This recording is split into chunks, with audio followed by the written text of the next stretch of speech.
Welcome back to episode 352 of the Hockey Cards Gongshow podcast. It's your friendly neighborhood hockey-loving goofballs. Welcome to the Gong Show.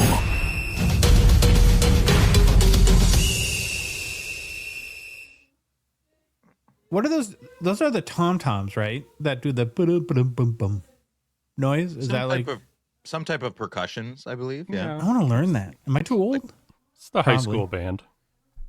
I could be in a high school band. Probably get people to pay you to watch you learn the bongos. Yeah.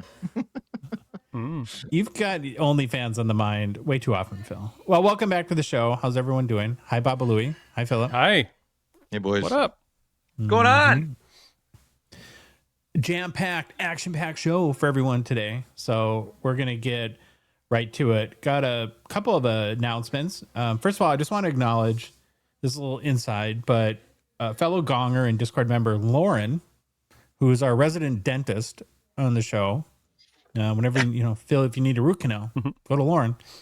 She sent us a very nice note and just want to acknowledge. Thank you, Lauren. I really very much appreciate it. And we appreciate your support. So thank you, Lauren. Thank you. I floss every day. Very important. I don't. Dental hygiene is extremely important, especially when you're single and 44. And hope to not be single and 54, right? Yeah. I don't floss every day, and I know I got some 4s and 3 pockets. Dude, don't Louis no Okay. Got a couple other quick announcements here. So Gongshow Reloaded, the 2026 Hockey Volume 1 checklist is up on our checklist site, hockeychecklist.com. Well, that's convenient. Will come out early to mid-January. We're going to start the pre-order via our Discord community right around the first of the year. So I guess if you're a Reloaded fan and you want a first crack at it, now might be a good time to join Discord. Just an idea. Hi, Louis. Did you change your mind yet? Can I buy one? No. Damn. Okay. No.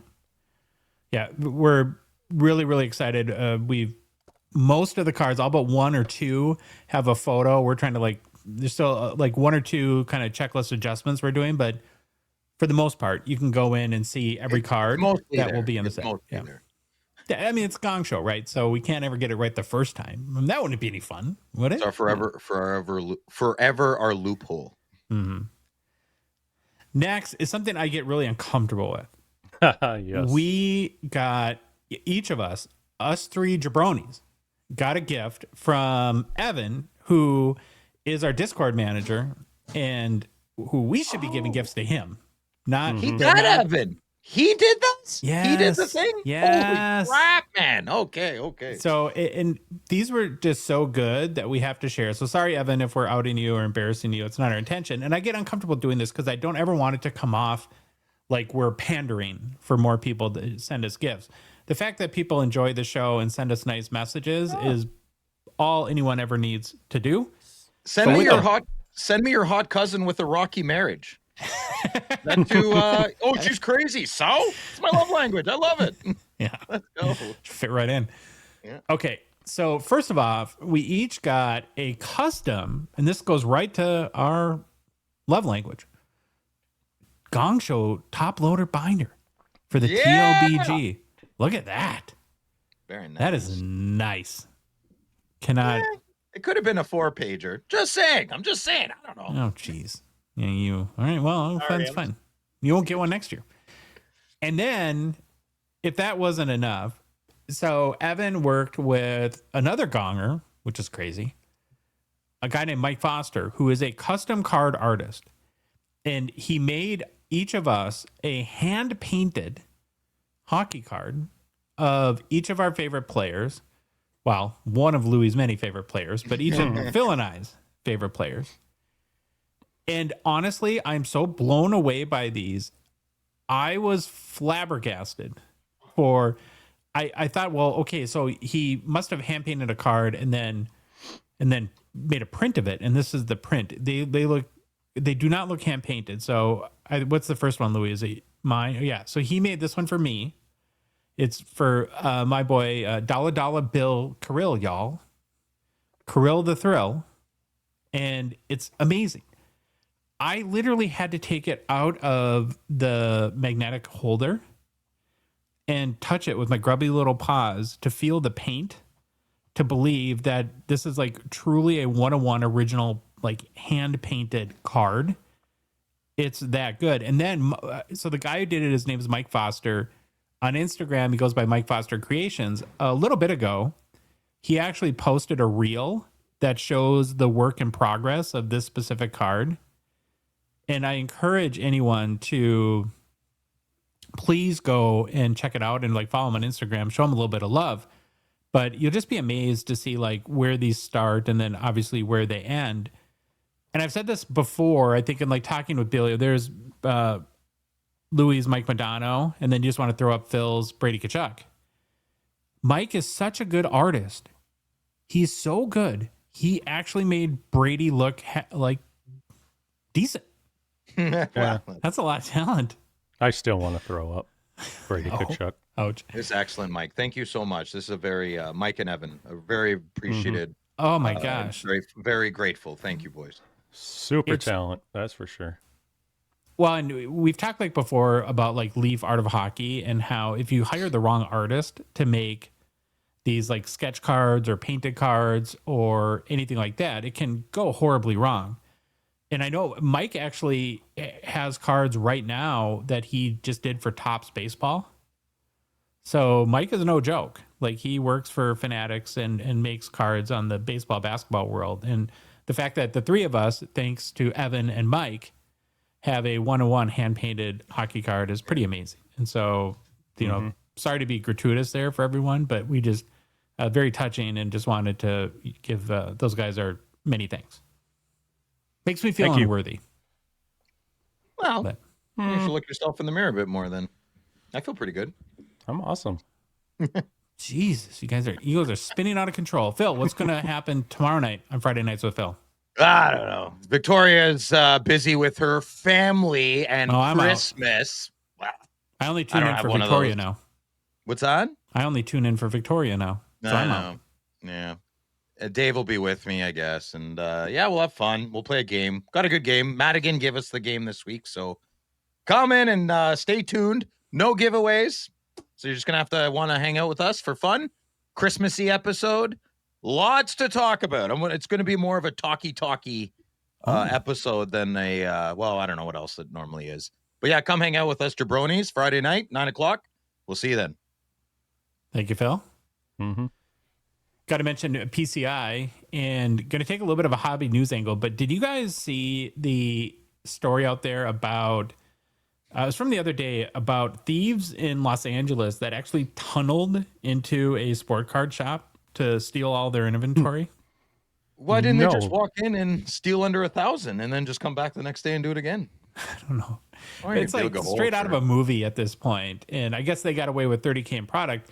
And then this was like a week after we're in Burbank, California. A shop had 100,000 in cards and wax taken then. And so if you don't think bad guys are out there that know that trading cards are valuable, I think you're out to lunch. I mean, sorry to be blunt about that. So, and if you're smart, and I think you're smart because you're listening to us idiots, but we'd recommend heading over to privatecollectioninsurance.com, setting up a time to chat with Enzo Ferrari about covering your PC or inventory, because PC has policies for both private collectors and vendors, and they actually insure a bunch of hobby shops as well.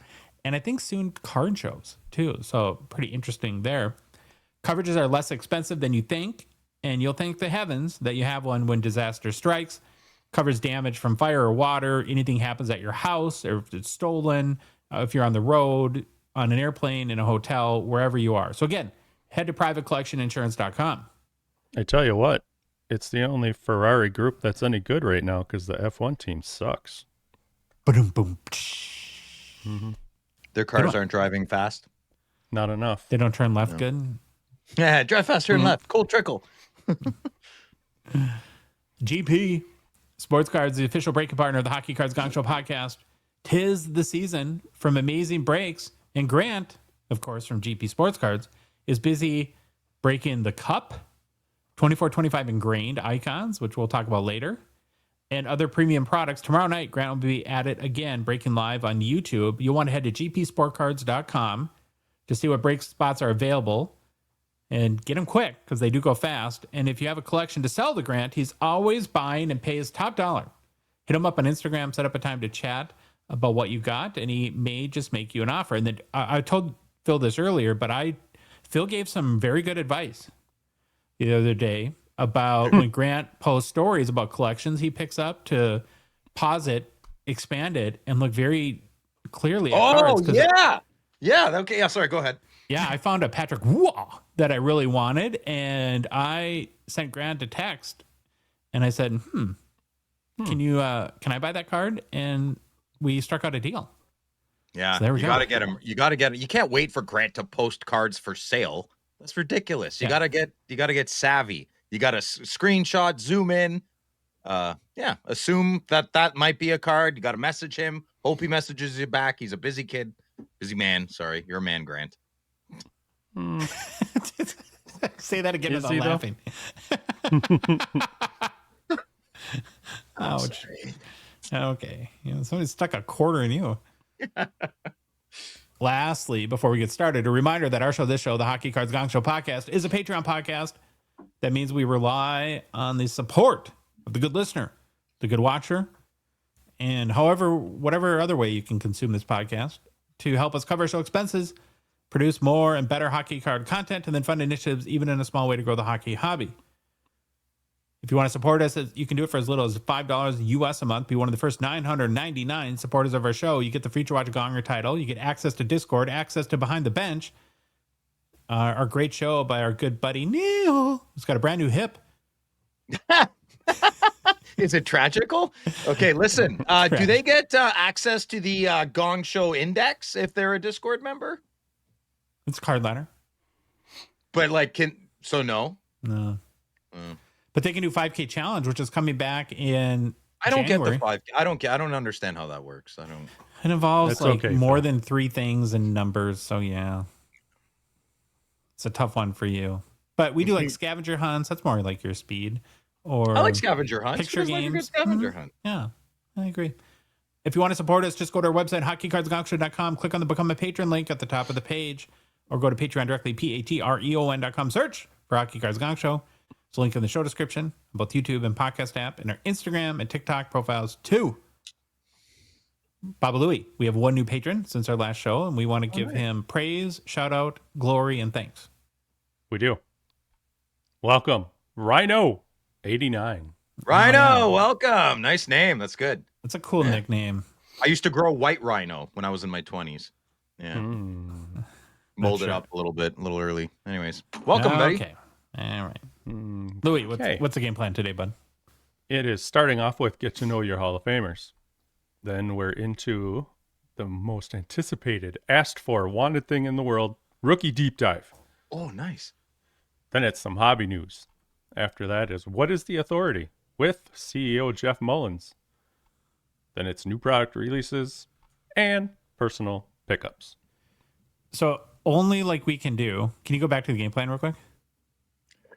We both screwed up Jeff's last name. In the outline, I put Mullins. It's actually Mullen, but it's with an E too. So, yeah. Well, sorry, Jeff. Yeah, it's Jeff Mullen, but we want to we are hockey card journalists after all. He spells it like famous Calgary Flame Joe Mullen. Oh yeah, there you go. So how did you have it spelled when I looked at it? I had it with an E, but I had an N at the S. So there's an E, but no S. So we both messed up. Oh, all right. Whatever. There's only one Jeff Mullen. It's not plural. Oh, I guess you could be you have last names that sound plural, right? Like you can have an S at the end of last name. Phil Marshes.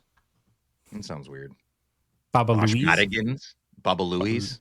Baba Louise. I don't want more than one. No, let's stick to one. He's 1 in a million. That's for sure. We're going to kick off today's show with our Get to Know Your Hall of Famers series. It's where we're on a quest to profile every single Hockey Hall of Fame player that ever was inducted. We started with the first Hall of Fame class in 1945 and have since been working our way to the present day. For each player profiled, we're doing a quick bio covering why you should care about them, then taking a look at their hobby markets. Today's Hall of Famer that we'll hopefully learn some more about is Fred Scanlan. Household name in Canada, I assume, Phil. Fred Scanlan. You got like a stamp naming after him or a holiday a town. Feminine-looking man, hey, a little bit. Overexposed. I don't think that. Yeah, sure. Probably didn't have a Sony ZV. No, it looks like Jack. Or was it Luke Hughes in the Fanimation? Was it? I just love that you. I love that you always say what's on my mind. It's perfect. Well, I'm not being me. I'm just observation. Oh, like when he talks to me about his sister. Oh, Ooh, so hot. John Frederick Scanlan lived from 1877 until passing away at the age of 73 in 1950. He was born in Montreal, Quebec, because there's a silent T, and passed away in San Francisco, California. No silent T in San Francisco. Still patronizing. He's Californian, so I don't know. Maybe he's like Dave's grandpa or something like that. Maybe we should do a DNA test and find out. Fred played hockey. You saying what? Dave looks like a woman? Dave looks pretty masculine. Who looks the most feminine out of all of us? Oh, Sylvain, all the way. Little twinkle toes, eh? Oh boy. Okay, sorry, I'll stop interrupting. Definitely the most time in the bathroom getting ready. Yeah, we can all agree to that. Yes. Okay. Fred played before the professional era, so he was a gentlemanly amateur. Scanlan played the forward position, and in a career that lasted from 1897 until 1903, he suited up for the Montreal Shamrocks and the Winnipeg Victorias.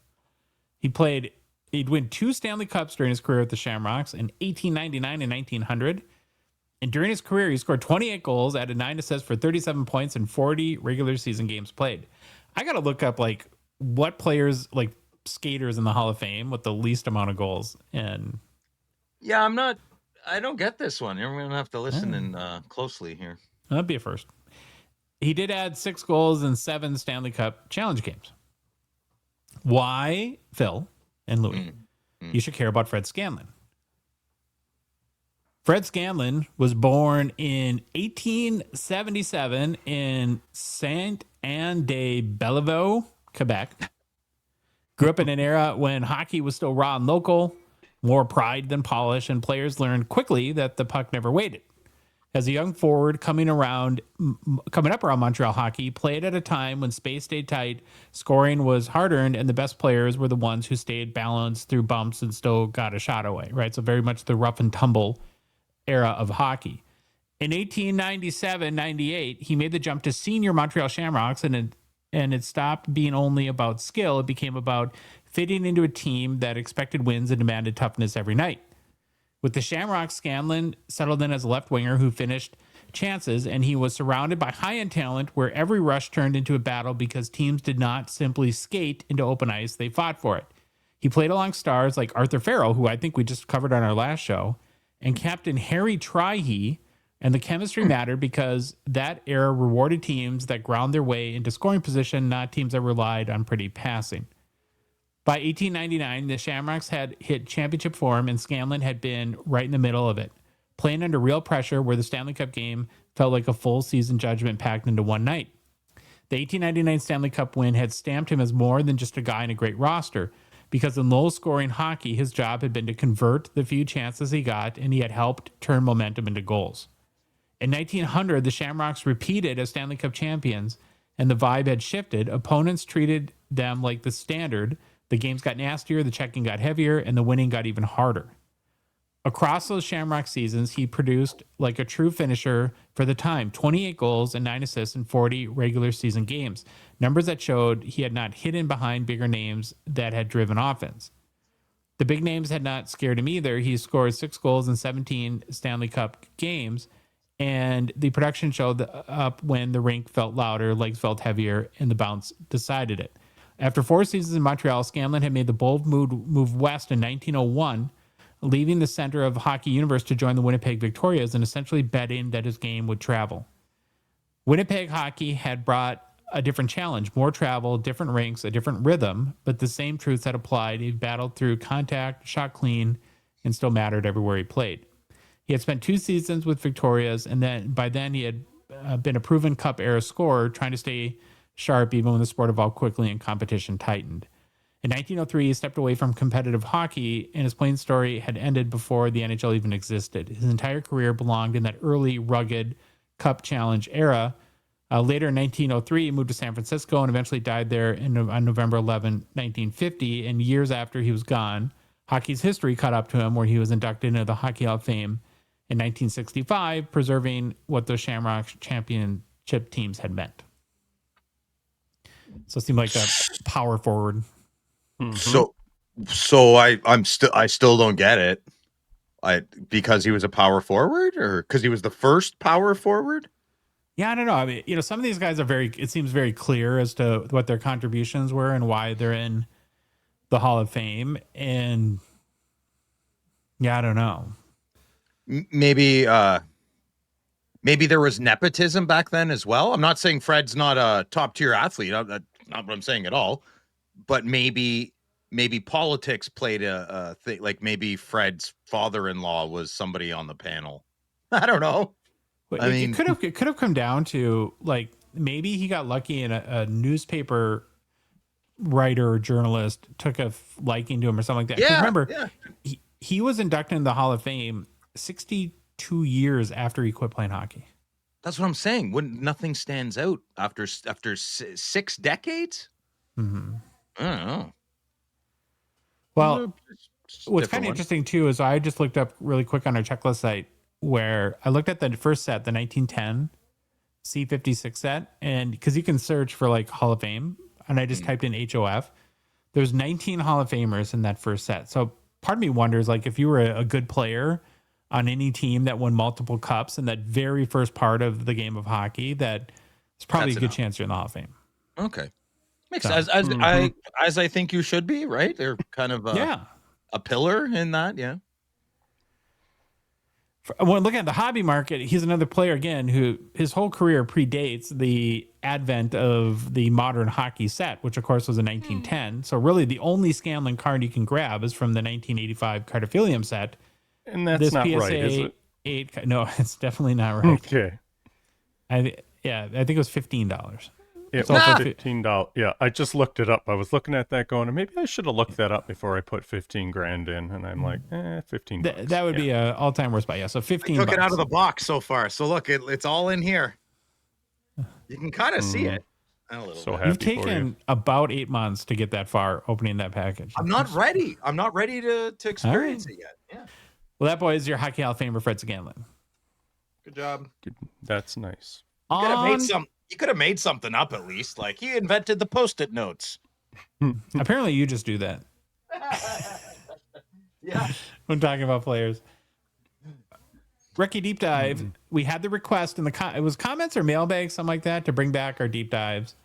And we aim to please here, boys. So we're going to do that right now. We are about a third-ish or more through the season. So I think it does make sense to take a look at which rookies are making some noise and learn more about them. How Hobby Deep Dive works, if you're new here, is we present you, the good listener, 4 rookie options. Then we put up our world-famous hobby poll, which never gets old. Oh, so pretty. Look at it. And let you decide which rookie we should deep dive today. So here were the rookie options that were on the hobby poll the other day. Beckett Seneke, Matthew Schaefer, Ryan Leonard, and Zeev Buum. Oh, he better not win, man. It's been a homer week with the podcast and you guys. So. Which one would you pick, Phil? Schaefer. Okay. Well, and then I'd go Leonard. I really like Ryan Leonard's game. He stands out, man. I know he's hurt right now, but he's a good, solid player. I was hoping Beckett Seneke would win because he leads the NHL in rookie points right now. Smart Wild, man. Yes. Yeah. Oh, he does. I thought he was just second a few days ago. Wow, he's flying. But was not to be. We did a 24-hour Instagram poll, and here's how the vote ended up. Matthew Schaefer won with 35% of the vote, so not a landslide. Oh. Followed by Beckett Seneke with 27%. Right behind him was Zeev Buum with 26%, and then Ryan Leonard a distant fourth at 12%. No love for Washington. All right. No love. So that makes this week's Rookie Deep Dive Matthew Schaefer. Schaefer is the 18-year-old rookie for your New York Islanders, Louis. Yeah. Pretty big kid, 6'2", 183 pounds, left shot defenseman. But before we get into the NHL stuff, let's take a look at his backstory a little bit and his journey to the league. He grew up in the Hamilton Stony Creek area in Ontario and became known early as a smooth skating left shot defenseman who wanted the puck on his stick in big moments. He built his game around pace, jumping into the rush when it was there, but taking pride in being the guy who could kill a play with his feet and stick when it wasn't. Matthew emerged as a leader with the Hamilton Hurricanes, helping drive a dominant U16 AAA season and showing the captain energy that coaches kept coming back to. Helton. Oh, sorry, Helton. He captained Team Ontario to the 2023 Canada Winter Games and scored the overtime game winner that put a gold medal around their necks. Furthermore, Matthew kept stacking up big stage reps with Canada, earning the reputation as a defenseman who could play huge minutes and still have jump late in games. In the 2023 OHL draft, Schaefer was selected first overall by the Erie Otters. He entered Erie in the OHL as a teenager and had to grow up fast. New city, new expectations, and the grind of major junior where every mistake gets replayed. Matthew handled his first OHL season with maturity, finishing 2023-24 with 17 points in 56 games while learning how to defend older, stronger forwards night after night. Off the ice, he went through heartbreak, which would have derailed probably almost anyone. He lost his billet mom, Emily Matson, and then lost his mother, Jennifer, both to breast cancer while in the OHL. Mm-hmm. Very sad. Life kicks you in the nuts sometimes, man. That's horrible. Jesus. Yes. Matthew talked about how much his mom meant to his hockey life, how she literally put on goalie gear to take shots from him and his brother, and how those basement memories have stayed with him.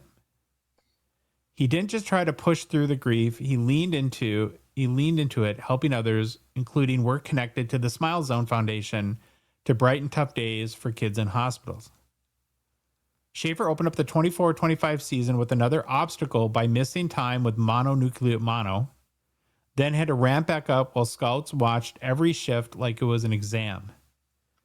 Even with the stop-start year, he ripped off a loud stretch with Erie where he had 22 points in 17 games, again as a defenseman, that kept him in the number one overall conversation. He then took on more international pressure at the 2025 World Juniors and showed flashes of being that guy, including producing in Canada's opener. Schaefer's season then flipped in an instant when he broke his clavicle at the World Juniors, had surgery, and faced months of rehab instead of the usual draft year runway. While he was injured, he dealt with another gut punch when Erie owner Jim Waiters died unexpectedly after another loss in a stretch that tested the mindset more than hockey ever could. But through it all, he kept checking boxes on the prospect path, finishing number one amongst North American skaters in the NHL Central Scouting midterm rankings. So, you would think that his perseverance had to have played a big role in what gave the Islanders the confidence to take him number one, because his hockey, his on ice time this last year or two was pretty limited. And for any person to make it through that stretch speaks a lot about his character. No kidding. That is beyond heartbreaking. I'm 44. I've never gone through heartbreak like that. And he's a little kid. He's younger than our sons. Mm-hmm. Oh my goodness. How old was his mom? She had to have been in her 40s or early 50s, I would guess. Life is crap sometimes, man. Matthew added hardware by being named CHL top prospect, turning a lost year into a resume builder anyway. At the 2025 NHL draft, Matthew Schaefer was selected number one overall by the New York Islanders and made it an emotional moment by honoring his mom right on the biggest stage. Mm-hmm. So I don't know if you caught that. Well, you kind of see it there in the photo. The Islanders did something very classy and put a breast cancer awareness ribbon. Yeah, the ribbon on his jersey and he got, as you would understand, emotional there, but it was a very touching moment. That could have gone, there's so many that could have gone the other way for him. He could have just been so angry at the world, and he could have just been another, what could have been, right? There's talent everywhere. There is talent everywhere. To put it all together and persevere at that young age during puberty, My good, what a young man. Good on you, Mr. Schaefer. He signed his entry-level deal with the Islanders last summer, another milestone that made the whole journey to the NHL much more real, and then arrived at camp with a real shot to play right away. And the Islanders set him up in a learn fast but be yourself kind of role. Matthew made the Islanders team out of camp, then made his NHL debut on October 9th in Pittsburgh and picked up his first NHL point with an assist, making history as the youngest defenseman to record a point in his debut. Nice. Well deserved. So awesome.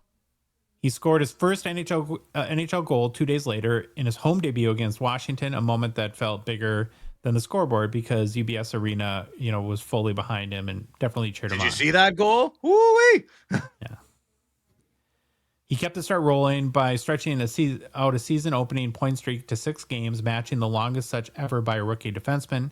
Schaefer got rewarded with the NHL Rookie of the Month for October, putting up 8 points in 11 games while playing huge minutes for an 18-year-old defenseman. And he delivered a welcome to the league statement in a game on November 2nd by scoring twice versus Columbus, becoming the youngest NHL defenseman in history with a multi-goal game. Have you guys seen him play yet in a game? Oh, it's amazing. He is. It is. I'm going to say it. And it's probably really not fair, but it's very exciting. He has such poise like baby Bobby Orr. we might have a second baby Bobby Orr. It's crazy. It's crazy. Baby Bobby Orr? Listen, people were saying Darlene a little bit. I see baby Bobby Orr. I do. Wow. I listen, he may never to be like Makar, that's insane. But if anyone has a chance, it's this young man right here. Well, in fairness, to be like Bobby Orr is insane. That's why we call Cale Makar baby Bobby Orr. So maybe Cale Schaefer Makar is like grandbaby Bobby Orr. Grandbaby Bobby Orr. Let's get him on the podcast. We'll ask him ourselves. Matthew added another headline on November 14th when he scored in overtime against Utah, turning a random regular season night into a milestone highlight. As the season pushed into December, he kept showing up on the score sheet in meaningful spots, like setting up a goal with his 14th assist against Vegas. He stayed involved in momentum swinging games too, scoring early in a gritty win over Tampa Bay that showed the Islanders could win ugly, something rookies usually have to learn the hard way. So anything else that stands out for you guys about Matthew Schaefer and what you've observed so far this year? I thought I would have picked Misa first and not Schaefer, and I was very wrong about that. Not that Misa won't be a great player, maybe not, but Schaefer has won me over, and all that confusion is out the window. I see and understand what all the professional scouts were talking about. There's so many more with Misa, there's so many more forwards to pick from, but to find a standout defenseman for your team, especially when you need one, you can't pass up that opportunity. And the Islanders scored big time here with this kid. He's just a good stay-at-home D and a hard back checker too at the same time. I remember the highlight, like his first week, I don't know, third game, fourth game, back checking against somebody and took the puck away. He plays a very experienced game at a young age. Yeah, I was going to say at his age, he's playing like he's 10 years older. Very poised. It's hard to compare eras, of course, but does it feel like right now the amount of young talent in the NHL has to be comparable to almost any other high point in the league's history? There's so many really good players. Yeah, I agree. I like the cut of your jib there, Madigan. Totally agree. There was a few lulls there, before, from 95 to 05, 06. What Vincent Lecavalier? Great player, but not, I don't know. 2000, 2010s got a little, right. Yeah, Paul Faria, I don't know. There's no identity. Like the 2000s don't even have an identity. Music, I don't know. Yeah. The 90s was the last era of identity. Everything else is just a big blur. So yeah, this big crop of players, it's nice to be in our middle ages and let the young kids work hard, and I'll drink my beer and watch you on my television. Let them cook. Let them cook. I'll collect your cards there. let's take a look for a minute at the Matthew Schaefer hobby market. His Young Guns is not out yet, so I'm assuming that'll be a Series 2 card. We'll find out in March, April-ish. That kind of leaves us to look at the top 5 sales to date, and it's not to spoiler alert, but it's a lot of Black Diamond because that's really the only meaningful sort of pack-pulled rookie set out for Matthew Schaefer at this point. And as a reminder, any of the sales we cover that were made via eBay have been verified as paid for in Terapeak. So here are the top 5 Matthew Schaefer hockey card sales to date. Number 5 is not a Black Diamond. It's a 2024 Team Canada Juniors Pride of the Program auto patch out of 25. It's graded PSA 9. Sold for $1,425 US dollars via eBay auction on November 9th. Where do you see that? Oh, there. Yeah. Okay. Sorry. Are you? Oh, is that paid for? Yeah. Okay. If you have Team Canada Matthew Schaefer before the avalanche of 25, 26 sets come out, I would sell these very quickly. Now. Yesterday. Now is the time. At number 4 is a 25, 26 Black Diamond Team Logo Jumbo Auto Patch out of 10. Sold for $1,525 US on December 13th via eBay auction. Number 3 is another 25, 26 Black Diamond Team Logo Jumbo Auto Patch out of 49. So the last one was out of 10. This is out of 49. Sold for $1,913 US dollars via eBay auction on November 22nd. And so if you go back to the last sale, which was $400 less for out of 10, it just shows you what the premium you get closer to release date, because this was about a month after release number, the previous sale. And, this one sold right away after Black Diamond came out. So it got a premium. I think I'm done with autos. If it's not Brady Tkachuk, I think I'm done. Like, I'm turned off Jake Sanderson a little bit with his autos. I like inserts. I think Matthew Schaefer is the nail in my coffin. That's garbage. If this strong young man who I admire greatly and respect, if he's signing like that now, yeah, I'm out. There's just wait till the next card. Wait till the next one. Oh God, Louis, I don't want to. Number 1 is yet another. Number 2 is a Black Diamond Rookie Gems Green Auto out of 5. Sold for $1,925 US dollars via eBay auction on November 24th. And then number 1 is another Black Diamond Rookie Team Logo Jumbos Auto. This one's out of 99. Sold Jumbo for $2,500 US dollars on November 19th. So the interesting thing about this top 5 is there's 3 of these Rookie Team Jumbo Logo Auto cards. Logo Jumbo Auto card. The highest serial number sold for the most. The second highest serial number sold for the second most, and the lowest serial number sold for the third most. But it went by order of closest to release date. So again, for the 1 millionth time, if you hit a card like this, sell it immediately. You'll get the most money. This card went for $1,000 more than the out of 10. Mm-hmm. I'm sorry. I know you want me to say. I don't have much to say. It is what it is. So it's a very limited hobby market, and there you go. I mean, in 4 months there will be a lot more Matthew Schaefer cards. Does Beckett Seneke have a young gun? Is he in? Oh, was he? No, I don't think he was in. No. I bet you he'll be like an extended guy. Maybe we should do the rookie deep dives when they have more cards. We report the news. We don't make it, Phil. No, I can make the news. Well, that's your rookie deep dive for Matthew Schaefer. Slab Sharks is a Gong Show partner sponsor. Thankful for their support of our show. The final Slab Sharks auction before the holiday break ends tonight. It's going to be a big one. We are going to be live starting at 8 p.m. Eastern on the Gong Show YouTube channel, covering all the key cards closing in the auction. We hope to see you in the chat. And this one's loaded auction, like a loaded baked potato. Oh, so good. Yeah. Am I driving tonight or is Sylvain? Can I? We don't want him driving. Yeah, I'm driving. Yeah. We'll show all his cards. Yeah. It's not loaded like Phil's grandpa on Christmas, so that's good. My grandpa's dead, you jerk. Thank you, though. Well, three of us spent some time looking at all the beauties in the auction. I've each picked out a couple of our favorites. I'm going to start with my picks from this week's auction. Number 1 is a 2025 or 2024 Upper Deck the Cup Macklin Celebrini Elegant Etchings rookie auto. I'm a fan of these cards. We didn't get this one, but we got another one as a Slab Sharks submission and got to see it up close and personal, and I really liked it. So I have a theory about this card. Billy was over budget and he had to find a way to get under budget, so he said cut the ink in half.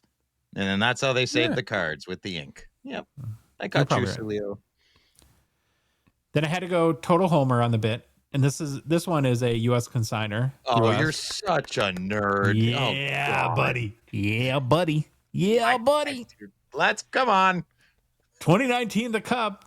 Quinn Hughes. Rookie tribute auto patch it's 2005-06. Tribute auto patch 10 out of 10. He's a 10 out of 10 in my heart, too. Okay. Oh. He's a little thick, man. Look at this. He's so good. He is amazing. I'm a smitten kitten. All right, Louis, what are your favorites? Oh, my gosh. Okay, well, my first one, after I had to go through the 1,500 Celebrinis in line first. Oh, Phil's guy. Oh, come on, man. What's the matter with you? Larkin. Okay, hold on. I was prepared for this. I was prepared for you. Nice auto, though. It's a nice auto. I got it. It's a 2015 Upper Deck Ultimate Collection Dylan Filtmarsh Larkin auto jumbo patch rookie out of 6. First thing, didn't care who the player was. The patch. Second, I like that it's a jumbo patch, but it's not massive. I like the big card. And the patch itself. I picked it strictly for the patch. I saw the patch. The colors in the cards, jumbo. Yeah. How else do you describe a card, you meathead? I mean, what else? You like cards for the same reasons, too. I listen, I throw crap on people all the time. I can take it back. That's fine. Do you want to talk more about like how like you don't like stick cards because they plane the stick, which is I respect your logic, but I don't get it. That's a real listen. I have to admit that's a very nice auto. I didn't know Dylan Larkin was. I thought he couldn't read or write, but that's a very nice. That's a very nice autograph. Yeah. Mm-hmm. Well, there, a very nice auto, very nice patch. 1 out of 6. Dylan Philip Marshy Larkin. That's not his middle name. Yeah, it is. I'll change my name if that's his middle name. Second card, I had to go like this was in like card number 2000 down the list. I had to go forever. It's another 2015 Upper Deck, but it's a Sidney Crosby High Gloss out of 10, PSA 9. Got to go deep. Got to dig deep for these cards, you guys. Not everything good is on the first 4 or 5 pages. Got to keep going. Look at this gem.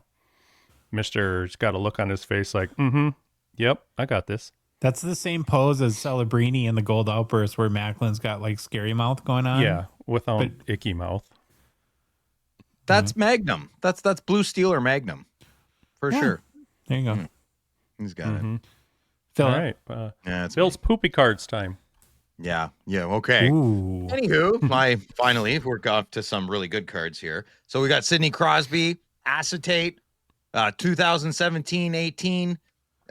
We don't know how many there are. I personally believe there's 25 of these. I'd like to own one day. I'd rather you don't bid on it. Not that I'm bidding on it. I really screwed up this week. But that's my pick. That's a card I really want. It's 1,400 now. And then the next card, and I'll explain why I screwed up this card week. Is so awesome. So what you're listening to, good listener, is an all-time Future Watch Patrick Waugh, 48 out of 49. You know what the card looks like. It's an all-time Future Watch. I am willing to spend spendy bucks on this card, but I can't because I screwed up so bad. A Young Guns Patrick Waugh from 2002, 2003, or 2001, 2002. I'm not sure, but there was Wayne Gretzky has Young Guns the first year. It's the first year where they did Legends, sue me, Hockey Hall of Fame, I don't care, where they did Legends in their Young Gun. I don't like the design. It's hard to see the Young Guns, but then exclusive popped up. So I ended up paying like $350, $400 for a Patrick Waugh Young Guns exclusive, which is awesome. Don't get me wrong. It's wicked, but it's not as wicked as this card. and I'm not spending the money. I have no income till like the second week of April. So I got to be careful. I got to be careful. This one's going to go for like 2,000 to 3,000, don't you think? Yeah, and I'd be willing to pay that because that they're just going up and up and up and up. And this is the last one I need. There's no other. I don't want the Guy Lafleur. The Guy Lafleur is a sticker auto. Anyways, but he's in a Quebec uni. I can't do it. I have to stick to that rule. I can't do the Guy Lafleur sticker auto. But this Patrick Waugh, he's got the brown pads. He's got the white helmet. I've seen him play like this. It's clean. It's white. It's got the forum in the back. Well, I don't know if that is the forum, but I'll pretend it is. You know, I love it. I love this card. And it's the same photo as in the 2012 Essential Credentials. I didn't know that. That's cool, but it breaks my heart. I'm not bidding on it, and I hope someone good gets it, and I hope some absolute jerk doesn't get this and throw another 1,000 on it and then resell it again. Or if you want to be a savvy entrepreneur, buy this card, add 200, not 1,000, not 800, 200. Then you can stay in business longer. You're welcome. Can you go back to that card real quick, Louis? Sorry, I want to make a point. I know you know this, Phil, but California Dave taught me this, and I think it's because these cards are so popular and expensive. The hack to understand the condition, because they all look amazing from the front, is you have to look at the back of the card, in particular the top border. That's how you can tell what type of condition the edges are in on an all-time future watch. Awesome. Thank you. I did not know that. I always look at the front. I look at the front half spheres. Yeah. Flip it over and you'll see it gets it's easier. Yeah. Pretty. I don't even. This looks good enough for me. I'm not. There's only 49 of them. I'm not too picky. What am I looking at now on the back? Oh, look, the top edge. You can see like a lot of condition issues typically. Yeah. You can. You're right.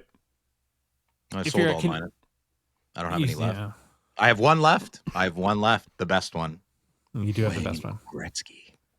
Wiener. If you're Canadian or American hockey card collector, we'd strongly recommend using Slab Sharks to help sell your cards on eBay. We all do it, and we're cool for old guys. Slab Sharks has made it so easy. You just fill out the consignment form and send it in with your cards, and you're done. If you're in the U.S., you don't even have to ship internationally. All you have to do is send them to us here at the Gong Show, and we'll get them into the auction for you. Also, remember, Slab Sharks will debut a special curated auction next month called the Apex Auctions for cards valued at $5,000 and above. And if you have a card that you deem worthy to be in their inaugural Apex auction, you can inquire with them. Just email their support or reach out to them on Instagram. Are you okay, Phil? Are you stroking out? Or okay. No, I was just. I was just picking something. Okay. For complete consignment info, including payout rates, and get the process started today, head to slabsharks.com. Hobby news. Is there anything going on? Should we just skip hobby news? I haven't heard of anything happening in the hobby lately. I don't just think a lot of whining. Nothing that affects me, but maybe others. Oh, there are a few stories I suppose we can mention. One of those is that Collectors has purchased Beckett. We can talk a little bit about maybe what we think that means for the hobby. So again, huge news this week.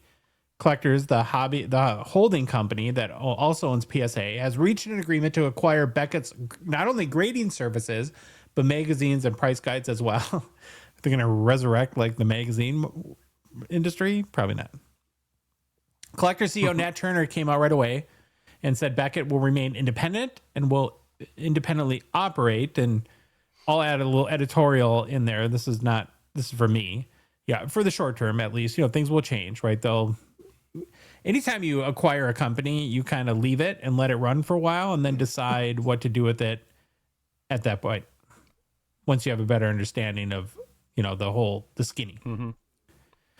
This gives Collectors now ownership of 3 of the top 4 grading companies. So they own PSA, SGC, and Beckett, which leaves CGC as the lone grading company that's not under the Collectors umbrella.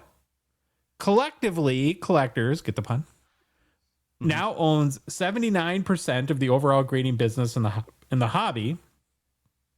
And again, so that kind of all the content channels and drama channels out there have been speculating, well, what does all this mean? And of course, a million opinions have already been shared as to why PSA made the move.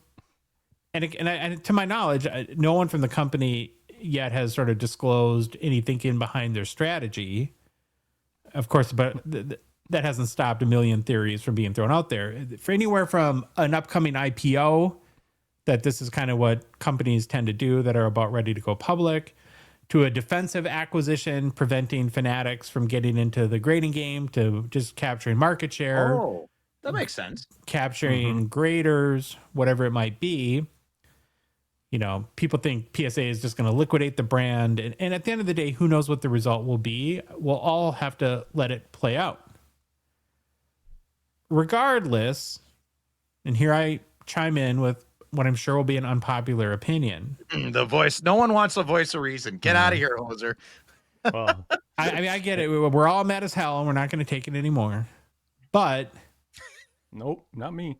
This news like this doesn't have to impact or doesn't have to have an impact on your collecting experience. And I'm really going to get crazy now and say, you know, buckle your chin strap, boys.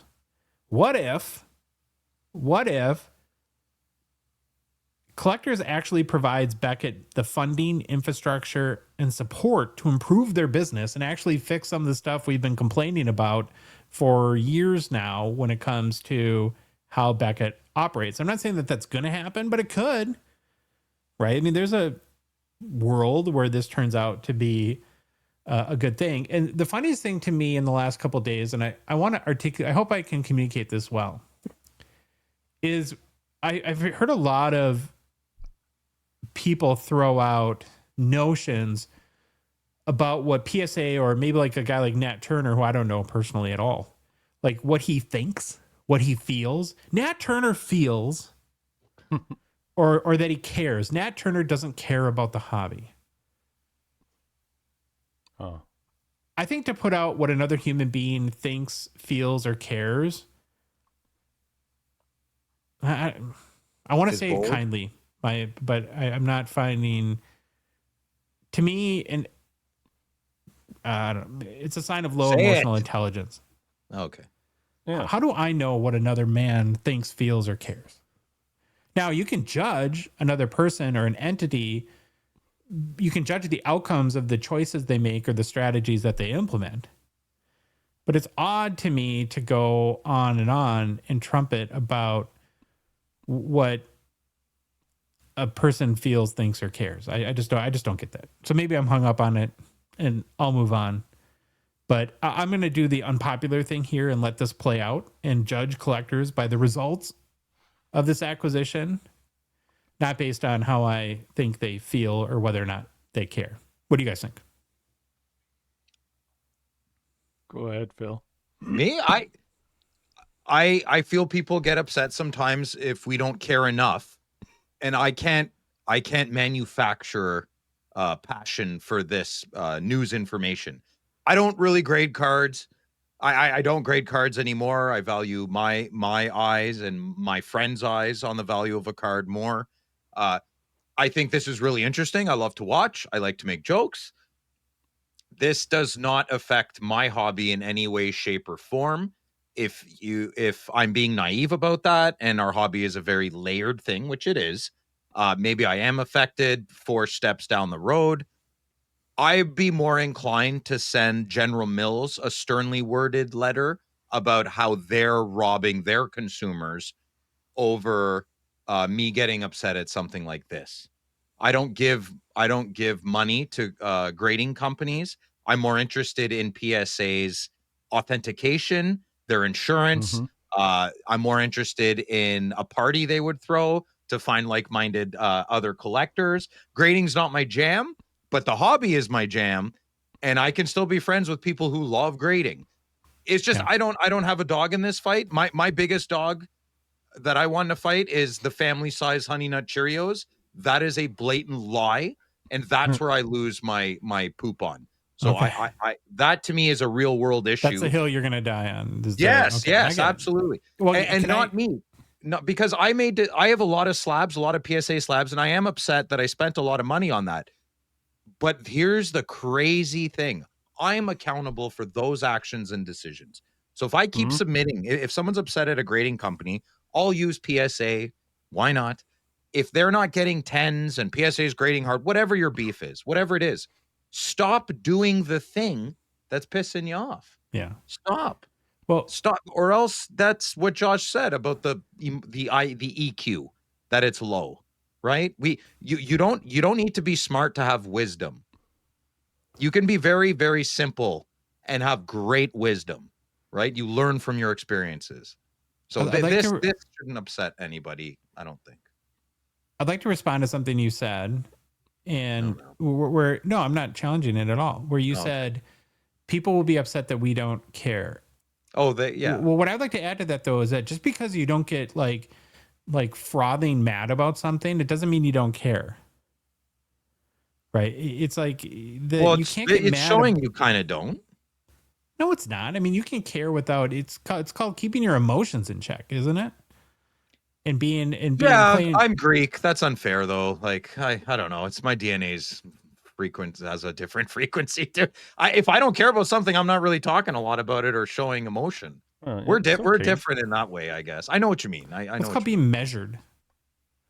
I tell Hasselhoff, real men respond, they don't react. Is that kind of what you mean? Yeah, or just not being like completely reactionary to every little, because again, there's going to be another. I guarantee there will be another. The reason why the hobby's dying next week, right? And everyone's going to get mad, and then everyone's going to get mad about something else week after that. I'm not connecting so is the hobby dying on this because there's one grading company, antitrust, all that? That would be the reason? Yeah. It's PSA ruining the hobby. The other thing that I find funny about this situation is that forget PSA for a minute. Think of the company Collectors, right? Collectors is an entity, and its purpose of existence is a holding company to accumulate hobby brands. So by Collectors buying Beckett, it's really doing what it was formed and intended to do. Right? Is that these? Oh, okay. Right. Well, listen. I hope they make Beckett great again. Right? Like that.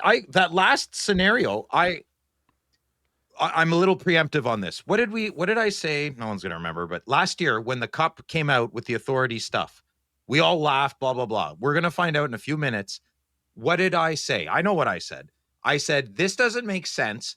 Obviously, there's people that make a lot more money than us with bigger brains than us. They didn't just make something complicated for nothing. There's going to be more to the thing.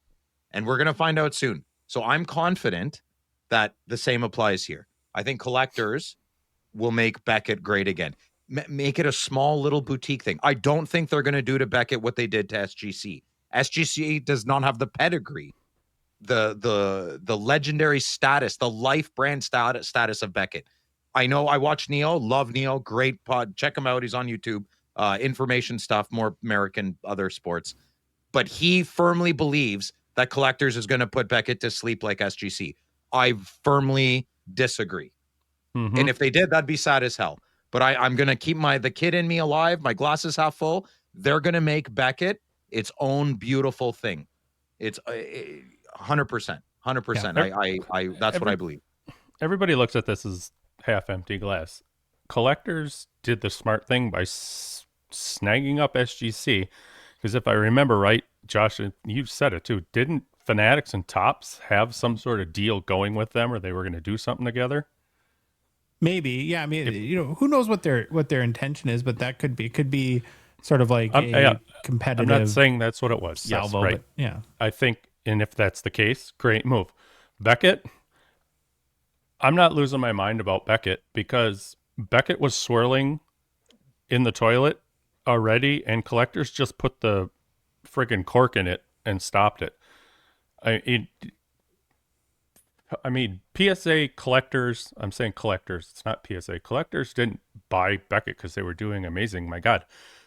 Beckett only graded 74,000 cards last month, and PSA graded 1.6 million. I really doubt that they were going after them because they were doing amazing. I mean, there's just such a hate boner for PSA right now. Like, they're getting sued in the UK. Everyone's a legal expert all of a sudden. Oh my God. But to your point though, hate. Phil, it's like it's the company everybody hates, but that gets sent 2 million cards a month. Right. So I'll get Stop on the grading. hate wagon when somebody helps me understand that calculus there, because it is incongruous. They graded. Go ahead, Louis. Sorry. They graded 80,000 cards yesterday compared to Beckett's 5,000. Yeah. There you go. If you hate them so much, quit. Like Josh said, if you hate them so much, that number should be way lower. Stop sending your cards to them then. I think a lot of our listeners are probably measured as well, like we're talking about, though. Like maybe I firmly believe our listeners are very like-minded with us, and they're laughing with us right now. Maybe there's some people that are upset, and that's fine. Move along. Well, yeah. And this may not the turn out hobby's well talking- either. The hobby is talking out of two sides of its mouth, and that is why we're laughing, because we see one thing and then we see the other, and then when pen gets pushed to paper and transactions are completed, every month they do better and better. All the people you hate. So I don't know. Who knows? I don't know. This is what I think we can all agree on. It's nothing to lose your cool over. Nothing. There's way bigger and it things. doesn't mean it's gonna, just because you're not part of Pitchfork Nation right now, it doesn't mean that it's gonna turn out well either. My position is my own personal, and I'm not necessarily right either, is I'm just gonna let it play out and see what happens. And at the end of the day, my grading experience, my hobby experience is not emotionally tied to any grading company. Well, let's think of why people would be upset. Like, what's a real reason? So if I have $500,000 in Beckett slabs, would you be happy or upset today? I think I'd be happy, right? Wouldn't you be happy today? Okay, so that's a good thing. So who has legitimate right to have a beef here? Like to really feel the hobby is over? Who? Like let's steel man another person's argument. I can't think of one. That's my point. Yeah, I don't know. And what I think of too is like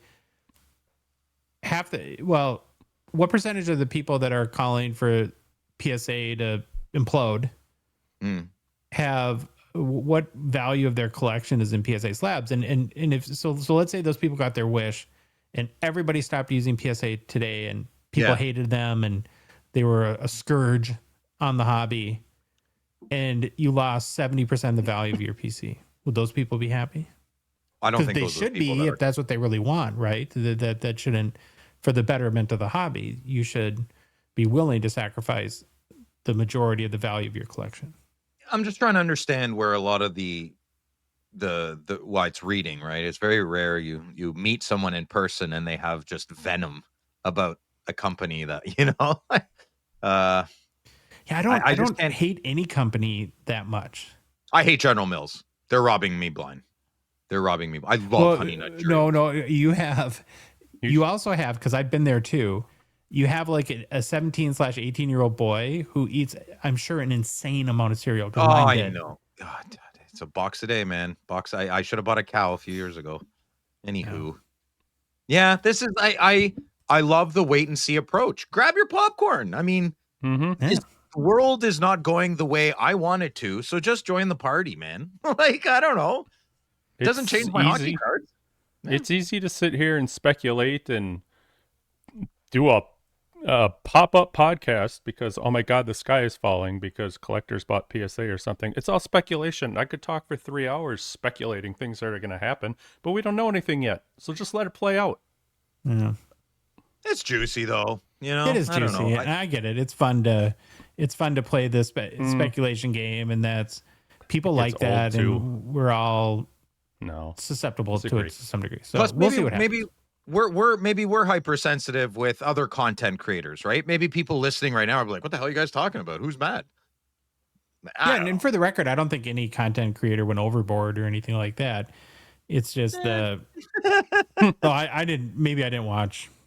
Oh, it's just it's easy, right? It's you easy got stuff. people out there turning possibility into fact and all this other stuff. I'm not saying it won't happen, but it hasn't happened. So and actually like my comments about like the feeling, caring, and thinking was more like guess that other content creators had. brought onto this. So it's not like aimed at anyone in particular. It's more like people from the peanut gallery, right? That were chiming in. We're the peanut gallery, aren't we? Of course. I mean, we're just dopes. So, Yeah, okay. So anyways, that happened. Yeah. We'll see how it shakes out. I think Let's it's not going to get be a ahead. good thing. Good listener. I think overall this is going to be a good thing. And if it's not, it won't be. But let's wait and see, like Joshy Poo says. Yeah. The cards Don't will get- still be there. Don't get ahead of the info. Just, yeah. Okay. Moving on. Bedard, unfortunately, is headed to the IR, which is unfortunate. In the final seconds of Friday night's 3-2 loss against the St. Louis Blues, Bedard was facing off with Blues Braden Shen, got knocked down and immediately grabbed his right shoulder, had to be helped to the locker room by training staff. It's labeled as an upper body injury, of course, and he is now UBI. considered week to week. If you want a hint of optimism on this, Bedsy was pushing to come back within a week, but it sounds like the team stepped in and wants to take a more cautious approach and is shelving him for at least 2 weeks with the IR stint. Their official position will be to reevaluate the injury after the new year. I'm sure you guys have seen too. There's been a lot of hate thrown towards Braden Shen. Mm-hmm. I look like a normal hockey player to me. Did you guys have any issues with what went down? No, so man strength versus I'm becoming a man. That's what happened there.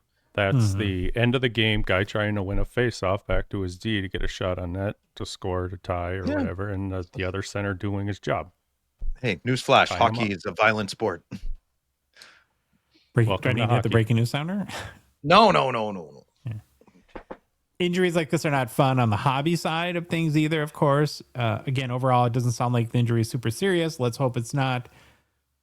We're at that time, though, where it's like, I don't know if this will affect Bedsy's chances to make the Canadian Olympic team, though, either.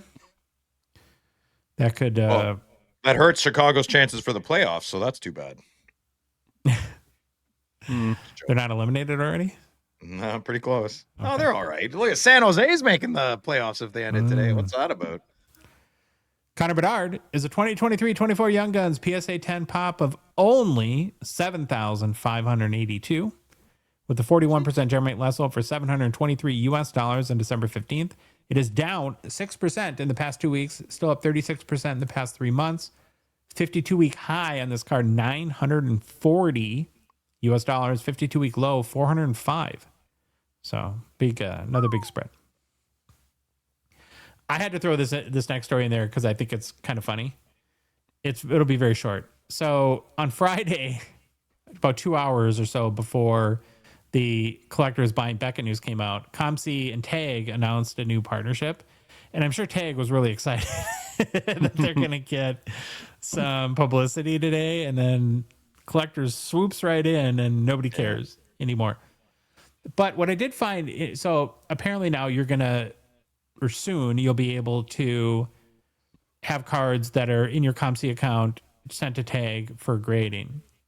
And Early other access- and PSA and Beckett, right? Don't they already do that? You can already do that through those grading services Tag's as late well. to the party. Well, okay, so early access began on the 14th. They say full rollout is planned soon, probably in the new year. Pricing tiers and turnaround times have yet to be announced. But what made this notable to me is I kind of thought like TAG was mainly going the Pokemon and TCG route. But this sort of deal with COMC, I don't know, maybe it's a signal that they're trying to make some headway again in the sports card market. You're gonna have to fight really hard to get me back. I was a big fan of them, but I don't know. I don't know what happened. Kind of went sleepy dodos. A little bit.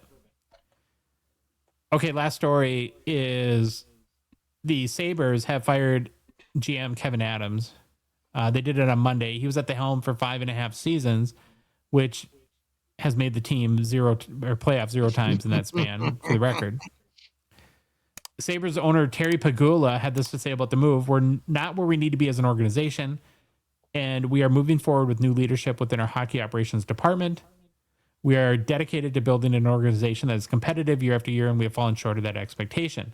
The team then almost instantly named Jarmo Kekalainen as Adams' replacement. Jarmo had previously spent 12 seasons as the Blue Jackets GM. So why am I bringing this up today? as I was like reading about this and thinking about it, and you guys got to chime in if you can think of a team that beats this. Is there any more fan base right now that's more tortured than Sabres fans?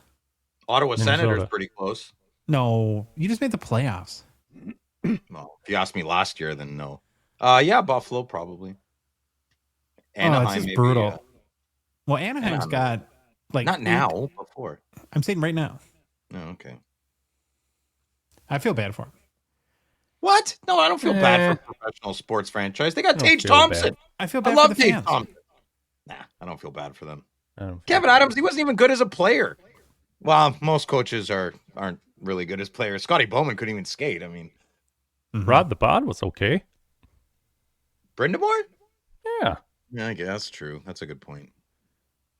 Okay, then there's a second component to this and reason why I want to talk about it. So with all that's gone down, there's some buzz right now and speculation that Buffalo may head into a full-on rebuild and there could be a big sell-off before the trading deadline. And so I went through the team, and me and Louie will play the fans of Wild. We'll play the part of Wild fans, and you'll play the part of Senators fans. Which, and we'll go through some players, and you tell me, Phil and Louie, if you want them for our favorite teams here. Okay. Want or really need them? Both, I guess. Okay. So Alex Tuck. You guys go first. Very famously, the Wild had him, left him unprotected, and went to Vegas and had a pretty good career after that. We could use him. Back. I'd take him. I don't know much about Tuck. He's a winger, right? He's a winger. Yeah. I don't need a winger. Okay. No, I don't want him. No, I want Tage Thompson. That's all I want. Well, could he become available? Do you think that could happen? Isn't he like? He's not young. He's in his 30s, I think, if not 30. No, I think he's like 28, something like that. He's younger than you think. Yeah, I think he's 30. He's 29. 29. Oh, okay. I don't know enough about him. I say no because I don't know enough about him. What if? Well, just think a minute. Just put on your imagination cap. What if the Wild landed Tage Thompson as well? Good. We need a center. Well, you need a center, yeah. Listen, I know you're riding high. I'm being very gentle with you right now. I get very upset when I miss a Sens game. I'd like the same passion back, right? So you can't just have bragging rights because you have bragging rights. You gotta put the time in. Don't judge my fandom. I'm just saying. You're it's a classic kind of fair weather fan thing. When things are good, you hear them, but when things aren't, you don't see too much. I think you hear us. We're Minnesota fans. What we love only more than celebrating our team's success is complaining about it when they're not successful. And that's how we normally That's what how we do. became friends. We trashed our own teams. Yeah. My team's worse. No, my team's worse. Okay, Phil. Here's the next one. Okay. What about a Josh Norris reunion in Ottawa? The prodigal son returns, Phil. The prodigal son returns. No, not a big fan. I'd take Ryan McLeod over Josh Norris at this point. Yeah. If he's still Norris's career plus minus is colder than it is there. Ooh. What about Jack Quinn or Zach Benson? Either of those do anything for you? I would take. I want Jack Quinn and Tage Thompson for Timmy Stützle. I love breaking minds. I love breaking brains. People get really mad when I say that. Yeah. All right, Ottawa fans, start to skewer Phil in the comments now. There we go. Yeah, show me with all your wisdom there, Twitter people. Well, so what? You haven't said anything. Well, who would you like out of that whole roster?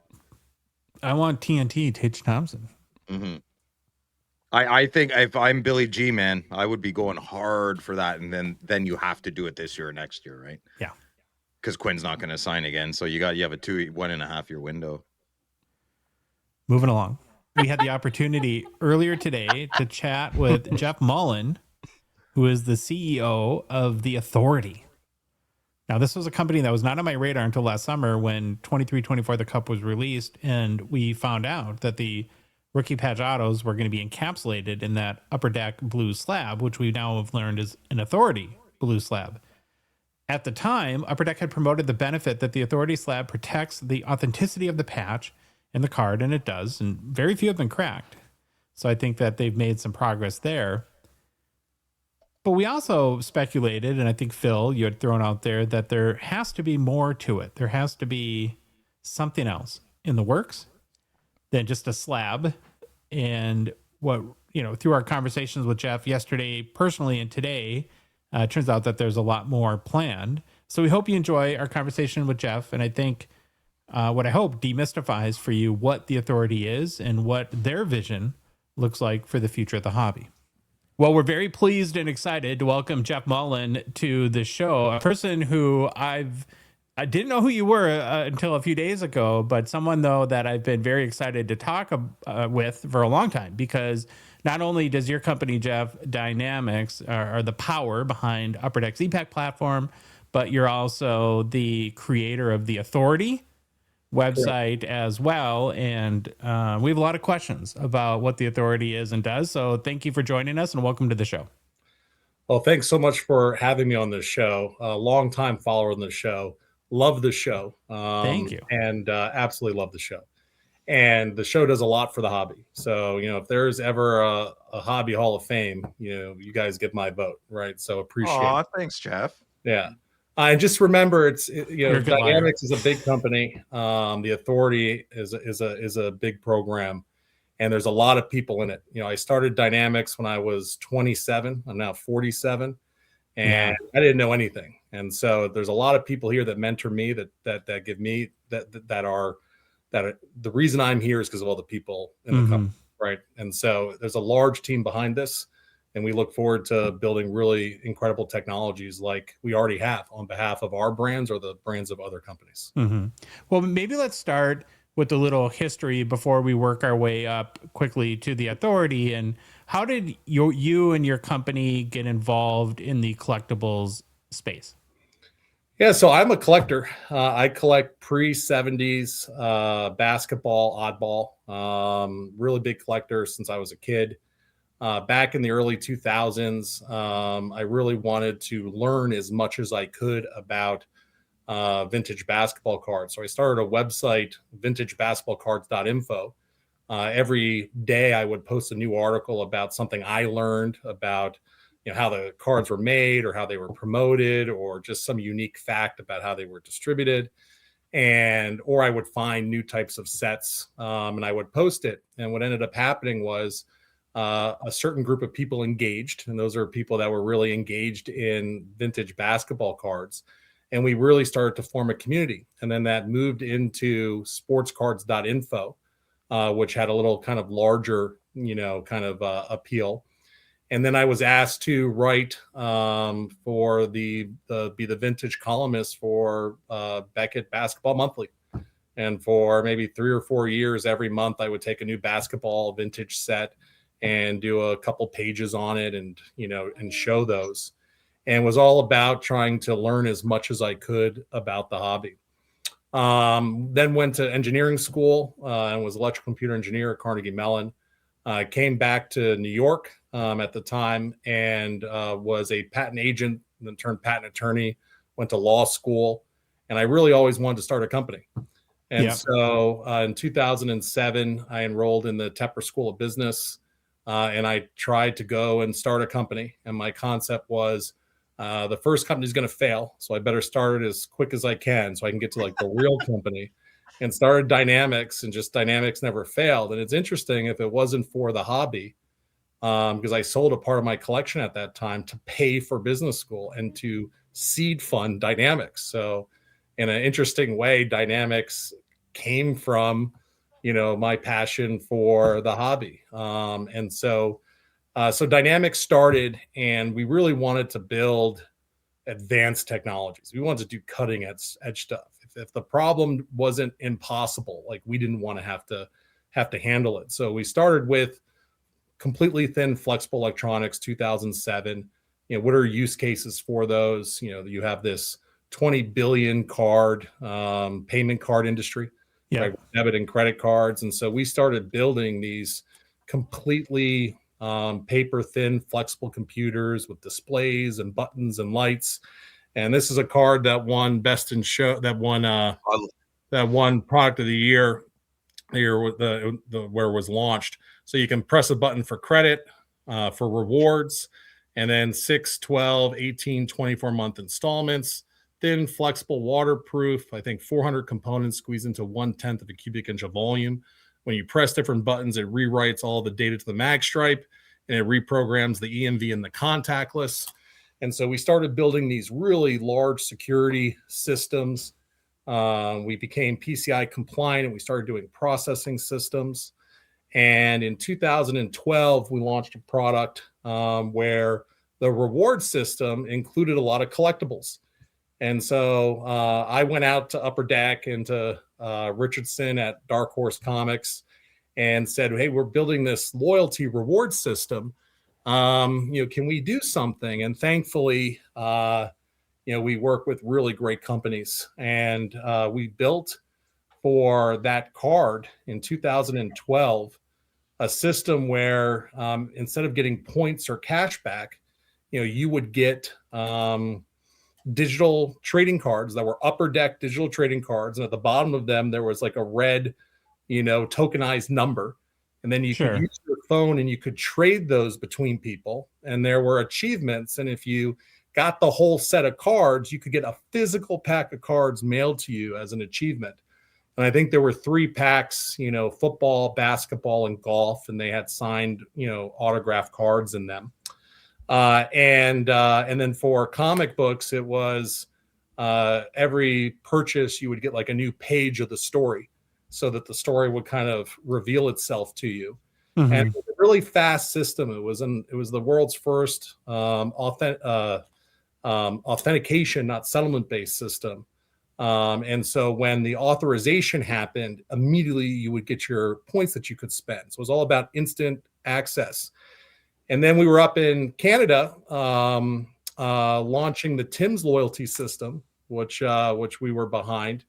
And then the CIBC, Canadian Bank of Commerce, and Tim's card, where you could push one button, to pay with your Tim's card and one button to pay with credit, and spend so much time up in Canada that I actually named my 11-year-old Maple after Canada.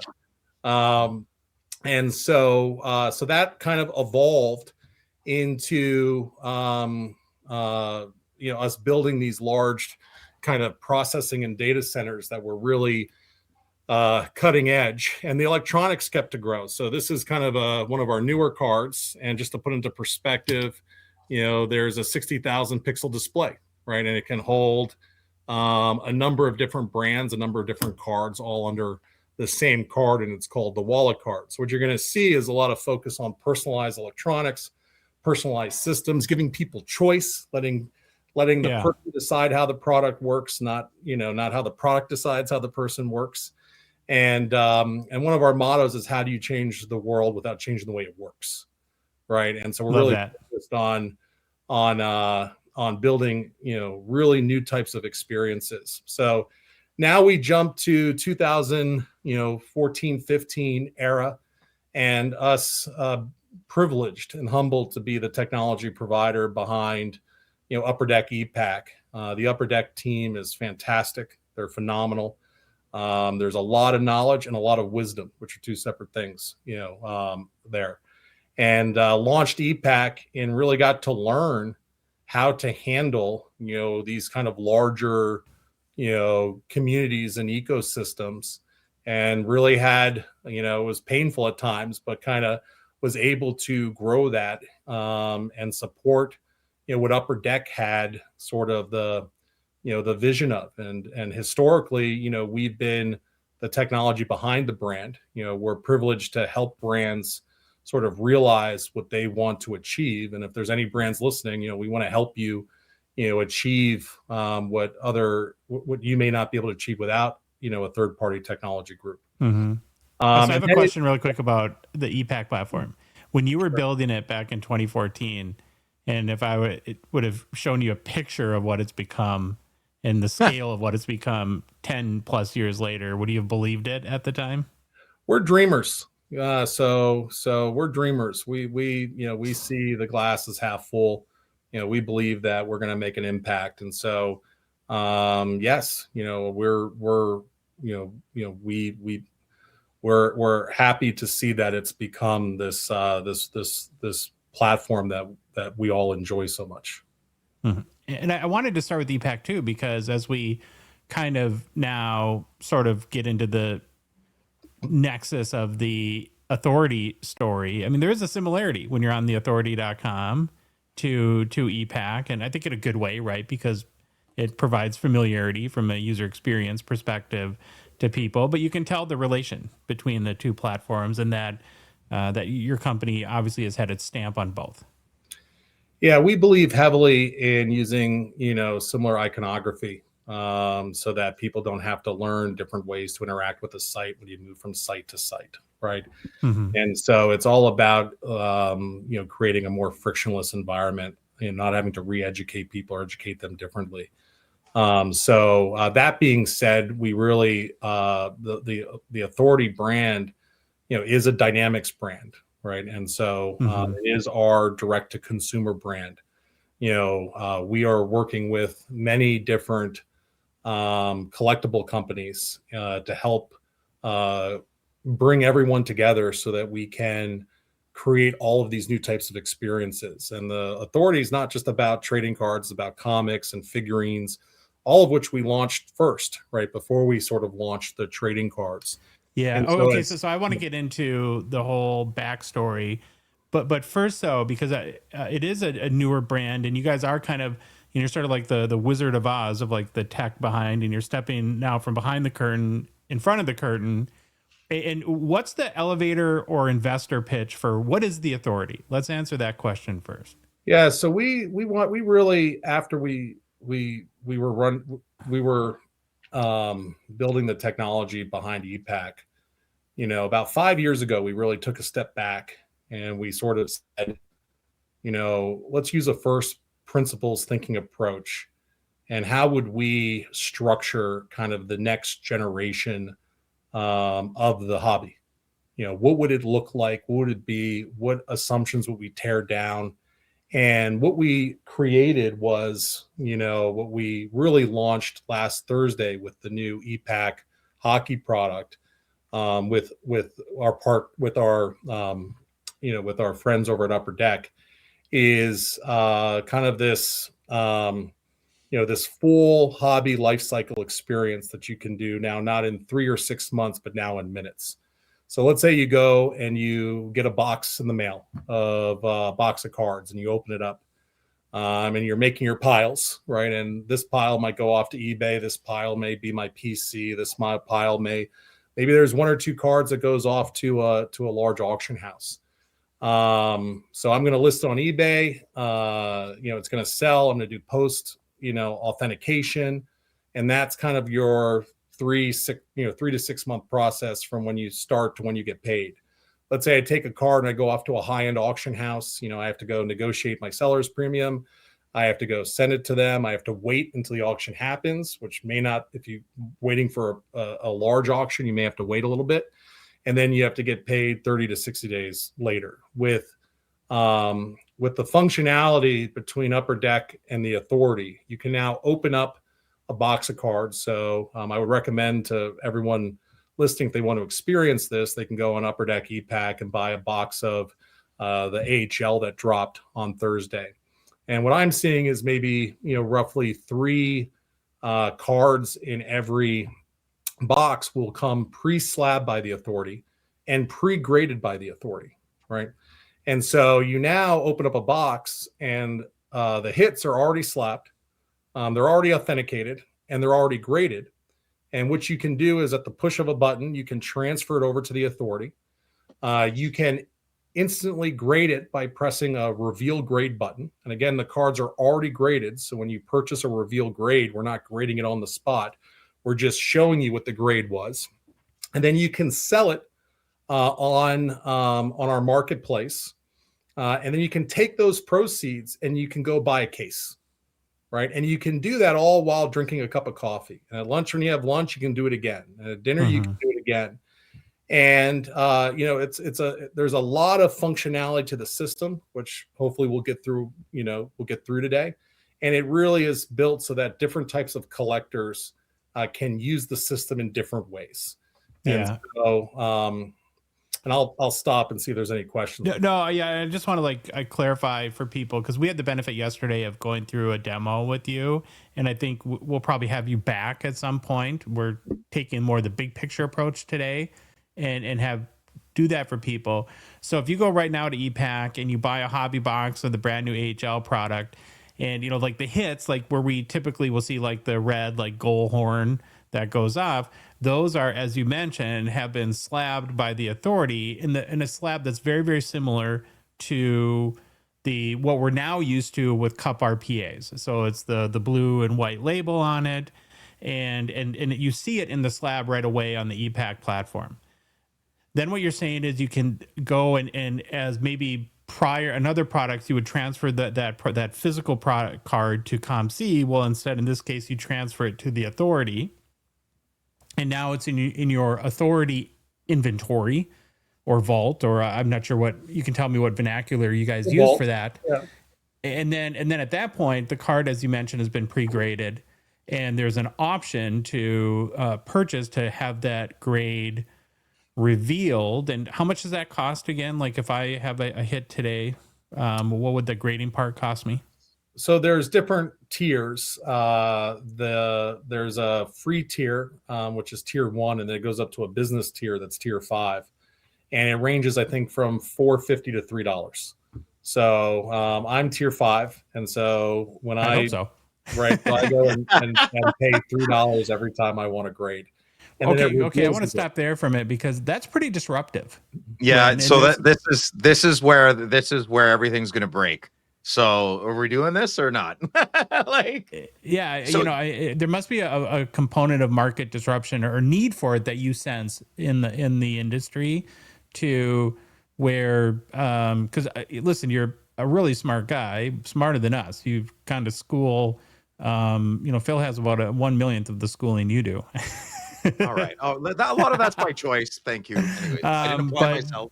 But there's an argument that can be made to say, well, if there's companies that are grading millions of cards a month at $30 a pop, why would you go in and disrupt that marketplace at a tenth of that price? And so kind of take us through that sort of like how maybe you view the hobby differently, and why that you want to disrupt it in this way. Yeah, we want everyone to enjoy the hobby, right? And if you submit a card to us, we break apart authentication from grading. And so if you submit a card to us, we will slab it in an authentic slab, just like this card right here. Yeah. And our slabs are pretty unique. Our slabs are a little shorter than a normal slab, so that if you're a dealer, at the expo, you can fit another row in. Nice. They're the same width. There's an RFID in every slab for security. There's a QR code that when you hit it, it will go to the item page of the Authority for that specific collectible. And that it will have 18 pictures, 9 of the front at different angles, 9 of the back. And it will have full details of the collectible, full provenance of the collectible. And so when we slabbed it, when it entered the Authority, when it was graded, all of the transaction history, if it goes out of the Authority and then comes back in, we pick up where that left off so that you can follow the full provenance. And then there's full checklists of every set. And so you can see the set, you can see what you have in this set that's Authority. You can see other third-party companies, and you can go and select. So if I have a 1948 Bowman set and I have a set in Company A, I can see what that set looks like in Company A. I can see what it looks like in the Authority. I can show them all aggregated together so that you can focus on your collection. Now, the price of that is 85 cents for tier 5, and it's a couple of bucks, for the free tier. Once you do that, you don't have to grade. We've graded everything. We've graded, if you submit the cards, we grade them before they're slabbed. And at any time, so now let's say you are collecting Pokemon cards and you open up a box and only 1 or 2 cards, historically you might send in for grading, right? Yes. With us, you might find that it's useful to send us 10 or 20 cards. right? We want people's collections to have tens of thousands of cards in them, not 20 or 30, right? And, it's not just about trading cards. It's about all of the collectibles. And so we do the same thing with comic books. We do the same thing with figurines. Next year, you're going to see a lot of new types of collectibles, many types that people have never done before, right? Yeah. And so there's a lot to it. So as a vintage collector of oddball, I don't like, sleeving my cards. I don't like top loaders. And I would prefer to have them slabbed and authenticated, right? And if I want to grade one, I can, and I can select, when I grade at the time of my choosing, right? Now I can then sell it ungraded, and someone can buy it and then grade it. And so, and it's really interesting, going through that experience. Mm-hmm. So I can do it all while drinking a cup of coffee. So Jeff, can I present a scenario? So let's say it's 4 years from now. I go out and buy a tin of the cup. Now hear me out. I could be wrong, but let me finish my scenario. So I buy a tin of the cup. There's 5 slabbed cards with the Authority and my RPA. All of those cards have been pre-graded. I, as the consumer, as the owner of this tin, if I only want to find, I'm curious what 2 of these cards would be graded. I would go to the Authority website, pay or acknowledge what tier I'm in, make adjustments if I want to be in a different tier. I don't have to send my cards in. They are already graded because they are in that Authority slab. And once I pay my $3-4 top dollar or 85 cents if I'm tier 5 like Mr. Mullen here, I get my grades in real time. Is that correct? So first of all, Upper Deck would have to answer any questions for anything, Oh yeah, sorry, I missed some steps there. Yeah. They make a pretty good product, right? It's not bad. Pretty good product. And so, it's up to them to figure out, as they've done in the past, how they want to move forward with their products. If they want us to slab cards and they want us to pre-grade cards, then we will do it. In the 2024-25, we did announce the day that was launched about a promotion that we had that I think is a good example that kind of answers your question. Okay. First of all, one quick comment about the cup cards. And with our slabs, especially our thick ones, they're specially designed so that you can see every edge of the card through the slab. So this is the first time you have a card where you can actually see the edges. So if you have someone that's signing the edges, or you are looking at the condition of the edges, if you have one, in front of you or in your rooms, I would take a look at it. And so clearly we're going to go with Pittsburgh's highest drafted player in history, Logan Cooley. Golden Gopher, great choice. Row the boat, Skyuma. Skyuma. Who I collect dearly. And so with this card, what we did is we have this technology called the grading chip, and it's integral to what we're doing. And it's a new technology that, again, goes back to those first principle thinking. How can we do something different that really enables a whole new level of interaction with people and their cards? And so for 24-25, the cup, you can send it to us. Now, any card that you send us that slab the Authority is free. There's no submission fee. So that $1 I talked about is gone. So you can, if you have a whole pile of Authority slabs, you just send them to us. If you send us third-party slabs, there's a small little fee, around the order of $1. So you can submit anything that you have from any of the types of collectibles you collect. We will then grade the cards. You can purchase Reveal Grade, and at any time you ship a card, what we do is we actually, and I have some examples right here, we actually take the slab, and we've been working on this for a long time. We actually drill a certain structure into the surface of the slab on the surface on the wall, and we actually create a second cavity in it. So now the case has 2 cavities, one to hold the card and one to hold the grading tag, or the grading chip as we call it, to put in. Can you feel the hole there, or is it microscopic? So when we drill it, you can definitely feel it. But then what we do is we put in two things. One is, and this is a comic one. So this is a grading chip, and you can see it says 9.8, right? So that's a 9.8 grading chip. And then we put behind it a background color so that there's contrast. Okay. So now it says 9.8. And then what we do is we ultrasonically weld, just like you do the case around the card, the case around the grading chip, right? And so now you can have my Logan Cooley that graded at 8. And when these cards were put into the market, they were put with uncirculated slabs. If you were to break that open, you lose that uncirculated designation. Those cards were slabbed prior to being released to the public. And so now we can add a grade to a slab card without disrupting that uncirculation tag. And so now you have the world's first uncirculated with post-circulation grading. Okay. Yeah. Now, can you define uncirculated a little bit so make sure we all understand that? Yeah. So uncirculated to us means direct from the manufacturer.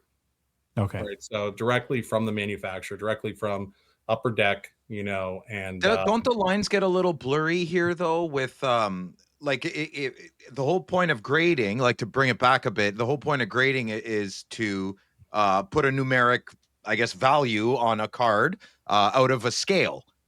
If a card has never seen the light of the public or human hands, and you grab it right off the assembly line and grade it, doesn't that seem a bit like, I know from a business point of view, I get it, but then doesn't that seem something's off there? I'm not in a bad way, but something like it's not a conflict of interest, but it almost is. Yeah, but I think I can jump in, Jeff, before you real quick and just say, I would have thought that, Phil, a couple of years ago. But now that, like, the cup is a great example. Now that like most cup cards that are autographed, it's not like it goes from conveyor belt into box and is perfect. It gets shipped to an athlete, gets handled by an agent. The mom spills coffee on it, and then it sits on the coffee table of the athlete for 6 months and is under the mail. And then he signs it and sends it back to Upper Deck. Yeah. And so that's why a lot of these cards are not in the greatest condition when they come out of the pack. Yeah, it's really about authentication, chain of custody, provenance. Yeah.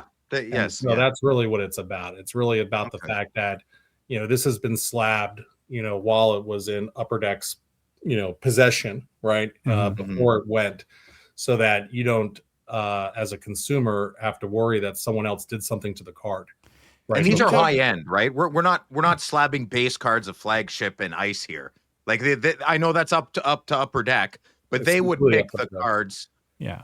Josh, right? It's up to Upper Deck. And again, it's a great question for the Upper Deck team as to what's. Yeah, so I would refer those questions to Upper Deck. We again provide technologies and support, at the behalf of our brands, and we want to work with a lot of brands, right? So we want to work with a lot of collectible companies, right? Yeah. This is about how you bring everyone together by having this central nervous system that's kind of nuclear powered and multiple kind of years into the future, with full data standards across all data types, where people can connect platforms to us or use our platforms that they run to connect to the Authority. And you can start having these really delightful experiences. Another experience. What about like will there be maybe in the future, Jeff? Like, so I have a lot of cards that are slabbed in PSA and I'm trying to get them out. Let's just say I wanted to go with the Authority because it was a central hub. It just consolidates everything.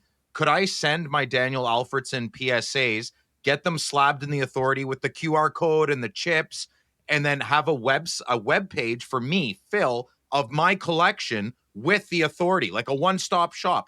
Then I could put your QR code on my T-shirt. When I'm walking at an expo or a card show, someone could zap my QR code and see all my cards on my webpage on the Authority. Would that be a possibility? Absolutely. And this is what the hobby should be about. The hobby should be about working together and figuring out how to build really cool things, and sharing. And so the tagline for the Authority is actually make lifelong friends, right? It has nothing to do with technology. It's a community. You can have forums and message people. But what I enjoy most about the hobby, the reason I go to the National every year is maybe once in every 5 Nationals, I'll find a card. But I go there to see all my friends. Right. And that's what really kind of this hobby does at the end of the day. I think when you've kind of gone through your journeys is you have a group of people that really resonate with you and that you kind of enjoy, either the history of it or whatever you enjoy together. So we want people's feedback. We want to understand how we can build this because we want this to be a community. Like, at the core of this, what we're trying to build is a next gen community. And so how do LCSs connect to us? Right. And I know the answer to that, but how do they connect to us? What can they do? Right. How do other collectible companies connect to us? How do other companies that do other types of services like auction houses and things like that connect to us? So once you have at this core, this kind of data standard and figure all of that out at really high volume, you can start moving collectibles between systems without having to physically move them. And all of a sudden you can sort of, teleport into systems and you can experience these collectibles in very unique ways. And so when I go to a trade night at the National, I bring my phone, and I go up and everyone else is bringing their briefcase. And if I go to a trade night, I say, who's your favorite player? And they'll say, Crosby, right? And I'll say, okay, I have 200 Crosby cards. Do you want them signed, numbered? Okay, is this okay? Do you want this? Okay, now at the Authority, it's in your account, or I'll mail it to you right now. Right? Does it visually look nice? That's a big thing for me. Like it has to visually look sexy, and the scans have to be great because you just have to, right? You have to be the best at that stuff. And if you're not, we're gonna go somewhere else. So if you're the Authority, you got to say it like that, right? The Authority. The hobby needs an authority. It really does. And so we are the Authority. And, we're really focused on it. So if you look at the QR code, which is on the front of the slab, so you could, connect to it without having to turn anything over, there's 18 pictures on the site, which you saw with the cup. And we're really working on expanding a lot of that. We're trying to put more information about the collectible. We're trying to add more information. We're trying to make it so that you can experience the collectible better on your museum than you could in person. Yeah. If you had it in your hand versus you had it in the phone, you want to use the phone because maybe you could zoom in at an extra level of detail and maybe you could do certain things. So where this is a 3D render, absolutely, top. Oh my God. 100%. You should see it. Yeah. I have a couple on my phone. Yeah, absolutely. Okay, right. I'm stuck on grading a little bit, so I want to circle back to that. I have a few questions for you. How are you, what's the methodology? How are you grading? Is it done by the robots that are taking over the world? Is it done by humans? Can we talk about that process a little bit? Yeah, so again, I'm 47. I've been in this industry my whole life. This is something that we really took all of the engineers, all of the collectible experts, and we've hired a lot of senior graders from a lot of places. And we really said, we need something that actually works. We need something that people can actually trust, that is consistent and transparent. And, it happens all the time. There's an international standard organization that publishes standards. And this happens all the other time in other industries. Why has no one ever done it in this industry? So I can go into a bunch of diamond stores and I can go to a little mom and pop's diamond store. And I know because there's a public specification of every little detail, like the defect is this wide, or it's 3-dimensionally, like, this diameter, or if it's in the shape of an egg versus a circle, if it has this level of opacity. Like, I know this is was it a VSII diamond? I can go into, a store and I can buy prime A beef, right? And so there's standards. There's tens of thousands of standards that if we didn't have those, things would break and people would die.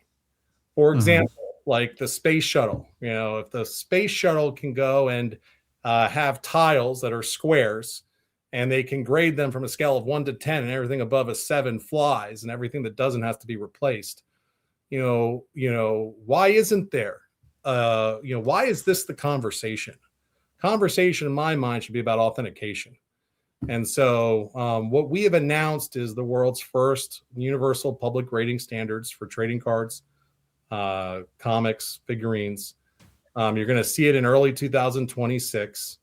And these are highest level of detail of exactly how the only thing that our graders use to grade that covers every situation. If there's a disagreement, it's go to the spec, go to the standard.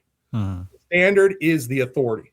So your grading's done by people, right? Grades are done by people currently. They're done by people. We believe that you have to have a trusted system first.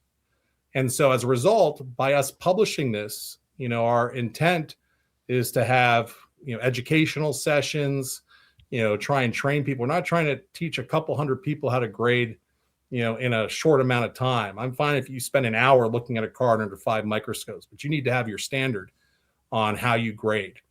And so it's a highly technical document. When we were interviewing senior graders, I would ask them one question. I asked them a bunch of questions, but I'll tell you my favorite question. No one in the entire hobby has ever been able to answer this question. And it's really unfortunate. So we have these cards and you may look at the corners and the edges and the surface and the centering. And so it's a very simple question. Where does the corner start and the edge stop? Can you have a 1 edge and a 10 corner? Can I have a 0 edge and a 10 corner? Can I have a 0 corner and a 10 edge?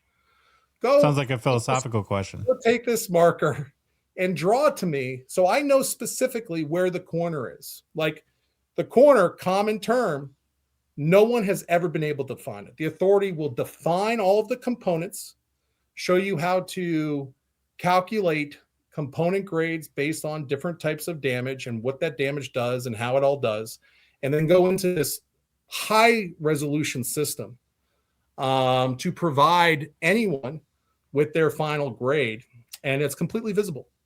And so we expect a lot of people calling us. We expect this to be, it's going to massive disruption for everybody. Yes. So we have dozens of people. We have dozens of people that are hired into our 24/7 call center.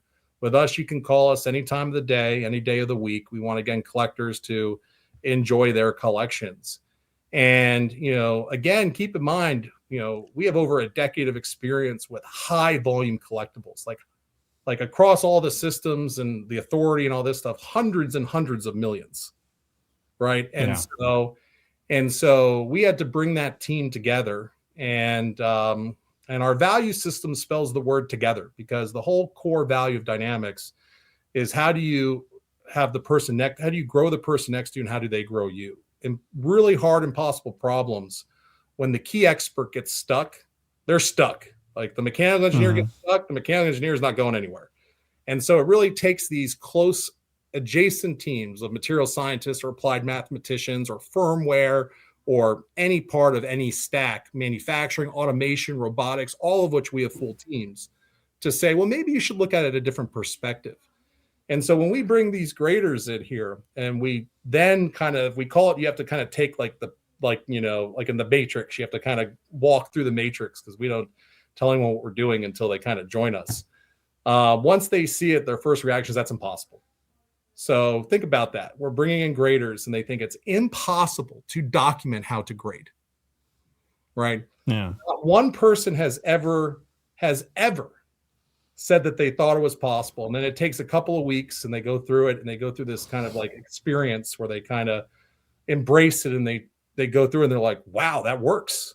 Right. And so, we think the Universal Public Grading Standard is the first kind of grading standard, in this market. Right. It's clearly used in others, like Diamonds doesn't have this problem. And our hope is that we don't consider ourselves a grading company. It's a service that we offer among all of our offerings. We believe it's going to get us focused on some of the real discussions, right? Like authenticity, real big discussion, right? And we need to get focused on then how do we build these communities and these next generation processes. We've been working on this for like 4 or 5 years. So think about where you were 4 or 5 years ago. Think about a baby 4 or 5 years ago. When we launched the hockey product with Upper Deck last Thursday, that was what we were working on. So the AHL, just people. So I know it's very excited about that, but most people aren't gonna. That's not a big seller pilot. in. It's a good it's perfect. Again, it's up to Upper Deck. All I can say is what's true, which is that's the first product, on Upper Deck EPAC. That. So can I authenticate and grade? Can I send 2 cards today? I just want 1 card authenticated by the Authority, and I want 1 card graded by the Authority. Is that possible today if I decide Absolutely. so? Yeah, absolutely. When you authenticate, are you backing? If you authenticated a card that was Gretzky rookie. Yeah, a Gretzky rookie that was faked, and I find out a year later, will you give me what do I say, my money back, or what? Or is there some sort of insurance or some sort of guarantee behind the authentication? What Josh said. Yeah. So great discussion, larger discussion. Okay, next time. No. But I'll talk about it. Okay. Because I think it's important. So you're going to see us introduce. There's this authenticity kind of conversation. Going back to the grading, you're going to see us introduce, a guarantee on grading. Right. And that's going to be a whole thing. And what does that mean? That before. Right. And so guaranteed of the consistency of grading. Okay. So we have the documents to say this is how we grade. We're going to teach people how that works and how to grade. Every year, if there's new materials, let's say there's a mirror card next year, we don't have mirror cards covered. We'll be like any international standard. We will, go and add that to it and say, this is how mirror cards work. But, it's like the Bible, like the 10 Commandments. It's the Authority, right? Mm-hmm. It's the Authority, right? And so on authentication, we want to get counterfeiters and alteration people out of the industry. And so we view ourselves as trying to, the way we're positioning everything is to do that. And so, which is a big issue and a separate issue there, because is the card original and then has the card been altered? It's kind of funny. So yesterday when the 3 of us had our conversation, you had mentioned that you had seen our top 5 video, and there's a Cup Ovechkin rookie patch auto in there that sold for a suspiciously low on eBay, $15,000. Today I get a message on Instagram with the photo of the original patch that was in that card, and the card that was in our video was not the original patch. Son of a Von Druk, those bastards. You have to do a new video on that, right? So you're now protected with the Cup because you have the Authority that, at the direction of Upper Deck slabs to solve this issue.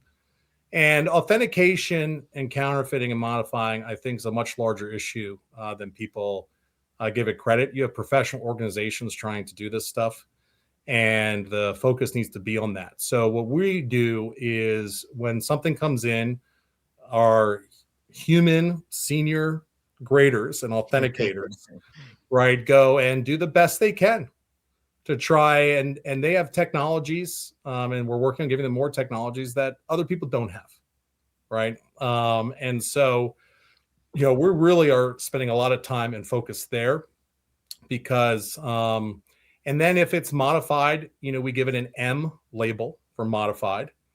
And if we can't figure it out, we give it an under investigation. Ooh. And what we're going to be doing is we're going to be sending the cards to the authorities. We're going to be sending cards to the appropriate authority. There's a half a dozen authorities. And we're going to be trying to work with the authorities to stop any counterfeiting or any fraud. And we will discuss more about that when the grading standard comes out. But that is a whole show. Whole show is we need to get the riffraff out of here, and someone needs to take control of trying to do it. And we're going to do it together.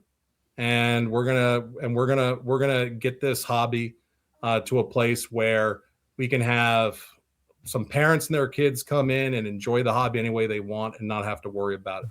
And that's not where we are right now. Yeah. There'll always be someone to yuck our yum, but there'll always be. But if you can make it as hard as possible, it'll get rid of 95%, right? Mm-hmm. Now, let's say you have a whole marketplace ecosystem, platform of platforms, kind of product lifecycle in a box system like the Authority, and you start doing that. Is that a natural deterrent?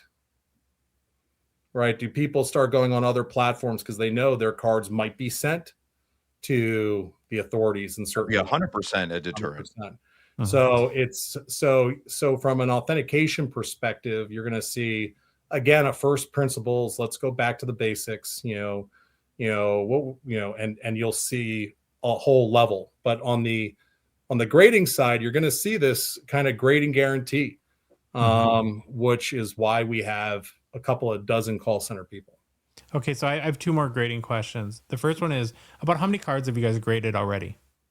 Yeah, so I appreciate the question. I know the answer to that question, but for strategic reasons, I'm not going to answer the question. Strategery. Yeah, that being said, when we launched, did you go to the Billy Cilio School of interviewing, or Billy's fantastic, right? The whole upper deck is fantastic. So I mean, is there some level of quantification you can do with that without giving an example? Currently today, when we announced the Authority on, I think, like November 18th, so roughly a month ago, we announced that there were 9 million collectibles, under our roof, right?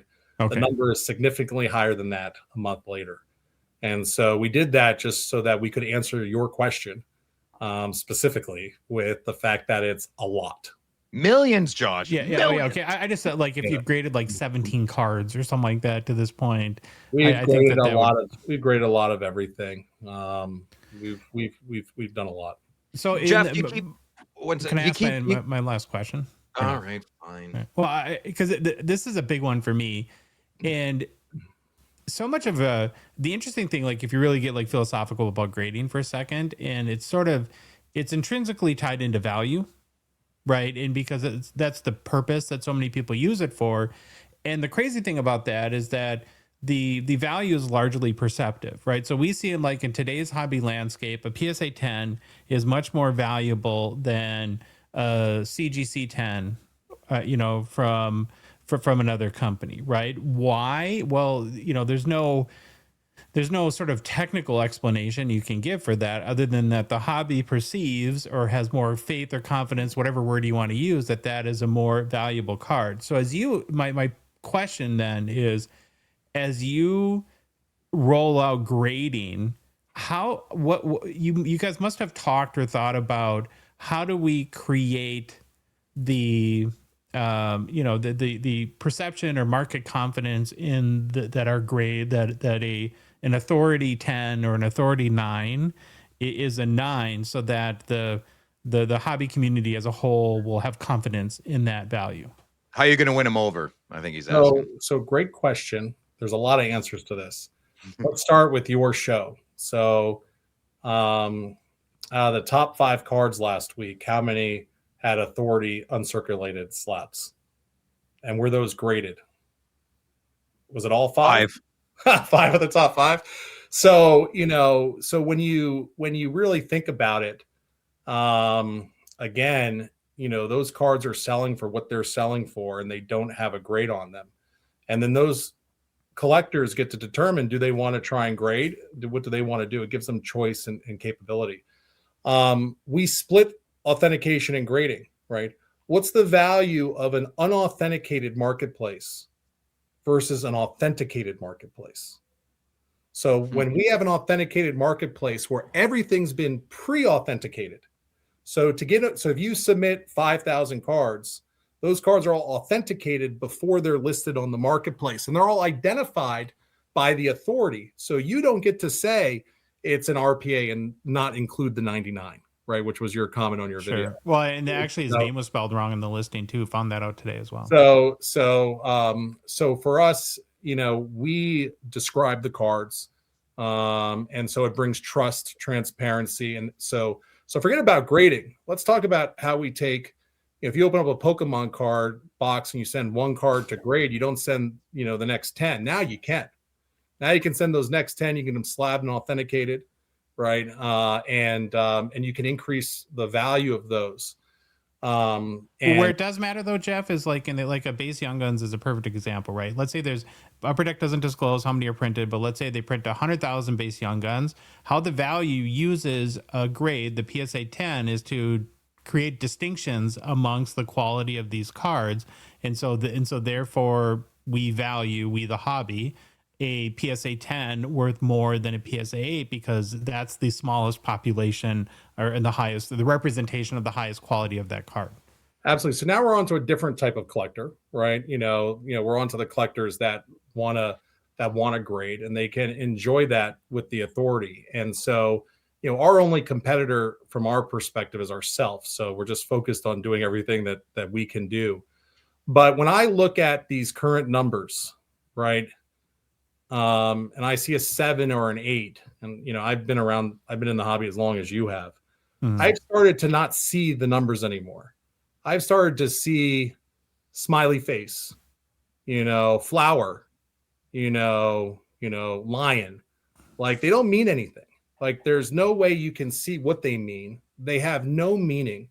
And so we believe that providing a open grading standard like other industries do, will provide the buyers, with the confidence to understand what that means and then be able to associate value with it.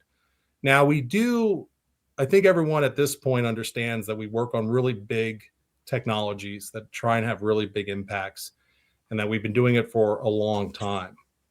What we're working on right now, like the next 3, 4, 5 year technologies, is a lot about adding more value and answering some of these questions in more ways. And so, with the Authority brand, we're looking at fast cycle innovation, and we're looking at first principles thinking, and we're looking at a multidisciplinary approach, with hobby insiders and hobby outsiders and everyone. So I think you're going to see us announce some stuff that's really going to drive the heart at this.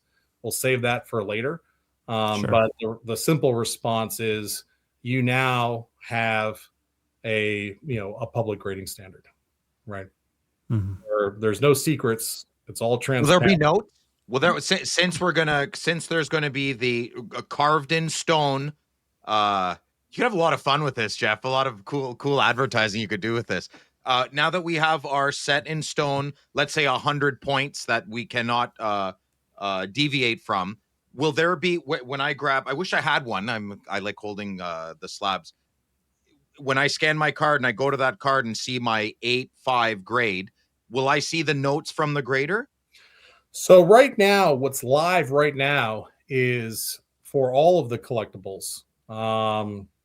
Maybe there's some that are in the next couple of days or weeks will appear.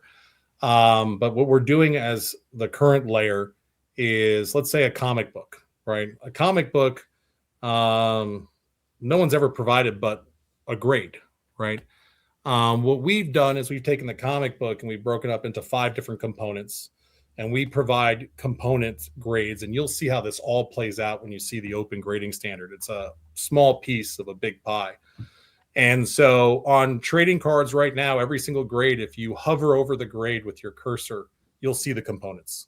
And you'll that's awesome. Yeah, there's not a single. And so you can hover over and you can see all the components. Next time you come back, we should do something like, let's do something interactive so we can play around. I'd love to. We're spending some time as to how do we best do this, and I believe one of the best ways to is to train people in the grading spec. Right. Educate. Right. So, we have some really big visions on how to do that. Right. Mm-hmm. And so, because again, we view this as we need to educate everyone on this grading standard. Right. I guess my first big introduction to the Authority was last summer, a week or so before the Cup came out, when the news about that the RPAs would be slabbed. Upper Deck had you guys do that in the Authority slabs. And I remember at the time, there was a lot of, and it was very new and certainly didn't know all the other sort of intended and forthcoming functionality that you guys were building into this. But we had a lot of people had speculated that, oh, these are going to get cracked like right away. Like people are going to pull them out and they're just going to crack them and then send them to PSA. And actually I think we talked to Jason Mashra about this at the Fall Expo. I don't know if we were recording or not, but we were all kind of surprised how very few people actually did that. The Bedard shield. Did that surprise you, Jeff, or were you really confident that people would leave these in those slabs? I think the question is, why were you surprised? Right? I didn't know what the authority was. It just seemed like, and that was it's an uncirculated slab, so it's kind of part of the collectible in a way, right? And so, it's I view it a little differently. It did not surprise me. And the person that broke it out, the Bedard 1/1, maybe next year won't, right? And so, it doesn't surprise me at all. But I love that show that you did, because I'm sitting on my side of the screen, and I think there was like 4 people, in the conversation, and, half the people were like, the authority's nothing. It's just this one little thing. And the other half was like, there's this massive iceberg. Is there something really big? And it's interesting because, people have to recognize, that there is this stuff going on in the background, that people are working on trying to do, really evolutionary things, and they really do care about the hobby, right? And I wish there was a little bit more trust, right? And hopefully the authority can gain some of that trust from. Takes time to get that, but I don't think there's been the least trust ever in these times. So, but you know what? I like how you have a challenge accepted attitude, Jeff, and this is exciting, man. I like disruption, I like chaos, and this looks like good organized planned chaos. Let's rock and roll. Yeah, it's the next couple of years are going to be hard. We have to do a lot of stuff, and so it's not going to be easy with what we're doing. We're doing a lot, and in a year from now, when I come on, hopefully the response is, wow, you did a lot. Oh, let's get you on before then. And if we can help out in any way, giving information out, when you give people the most information possible, they make the best decisions. And I think that's all you can do. And it sounds like that's where you want to get headed. So. Yeah. And we do believe that, we want to build the best technologies. We want to get as much feedback as possible. We're okay taking some punches. We've been through a bunch. How you learn, man. Very close mentor me says all we are is scar tissue and hope, right? And so we're meat vehicles, right? So and I don't think we could have done this, 10 years ago, even 5 years ago. This is the hardest thing we've ever done as a company. Okay, I was just going to ask you that, because you said that you made that comment yesterday in our conversation, and and you had spent more time yesterday talking about dynamics and some of the complex technologies that you work on, and that stuck with me, Jeff. And so my follow-up question to that is, why is this the hardest thing you've ever done? Yeah, so this is full stack, all stack. This is this is full light. This is a full life cycle product in a box, which I don't know if I've ever seen before. And so this is everything from let's just go through it. Software, so kind of full stack software, down to, kind of server level software in our data centers, custom automation and IT, all of the kind of web stuff. It involves lots of automation, lots of robots, a lot of software that runs those robots, lots of software that runs the systems, that keep track of everything and try and auto detect issues or mistakes, because you're trying to run at pretty new levels of volume. And it requires hardware, so firmware, it requires chips with the RFID chips, right? It requires extreme amounts of material science. It requires extreme amounts of process engineering.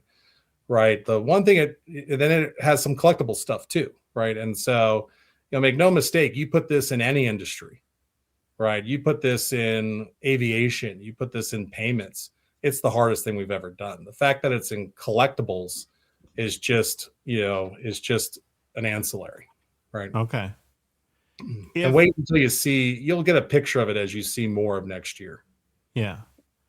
So today, what would you want a collector that is maybe listening to this or watching it on YouTube that doesn't know a lot about it, maybe knows, like in hockey, it's these slabs that cup RPAs come in, right? If that's a person's basic base of knowledge to this point, what would you want them to do to really experience kind of the full suite of services that you guys are offering today?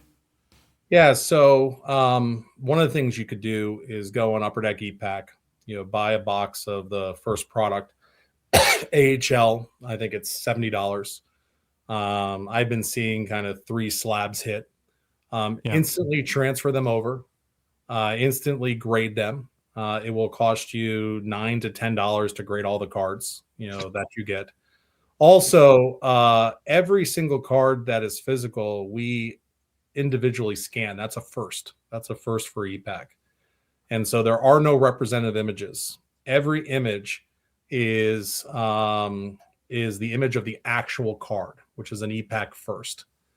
And we've really focused on the quality of the images. And when you open it up, if you're opening up on your phone, it's kind of hard to sometimes tell what's the digital image and what's the physical image because of a quality. It's harder than with the com. We're not trying to do like a COMC comparison per se, but it is harder to tell. And so, we're going to focus on clearly moving all of that forward.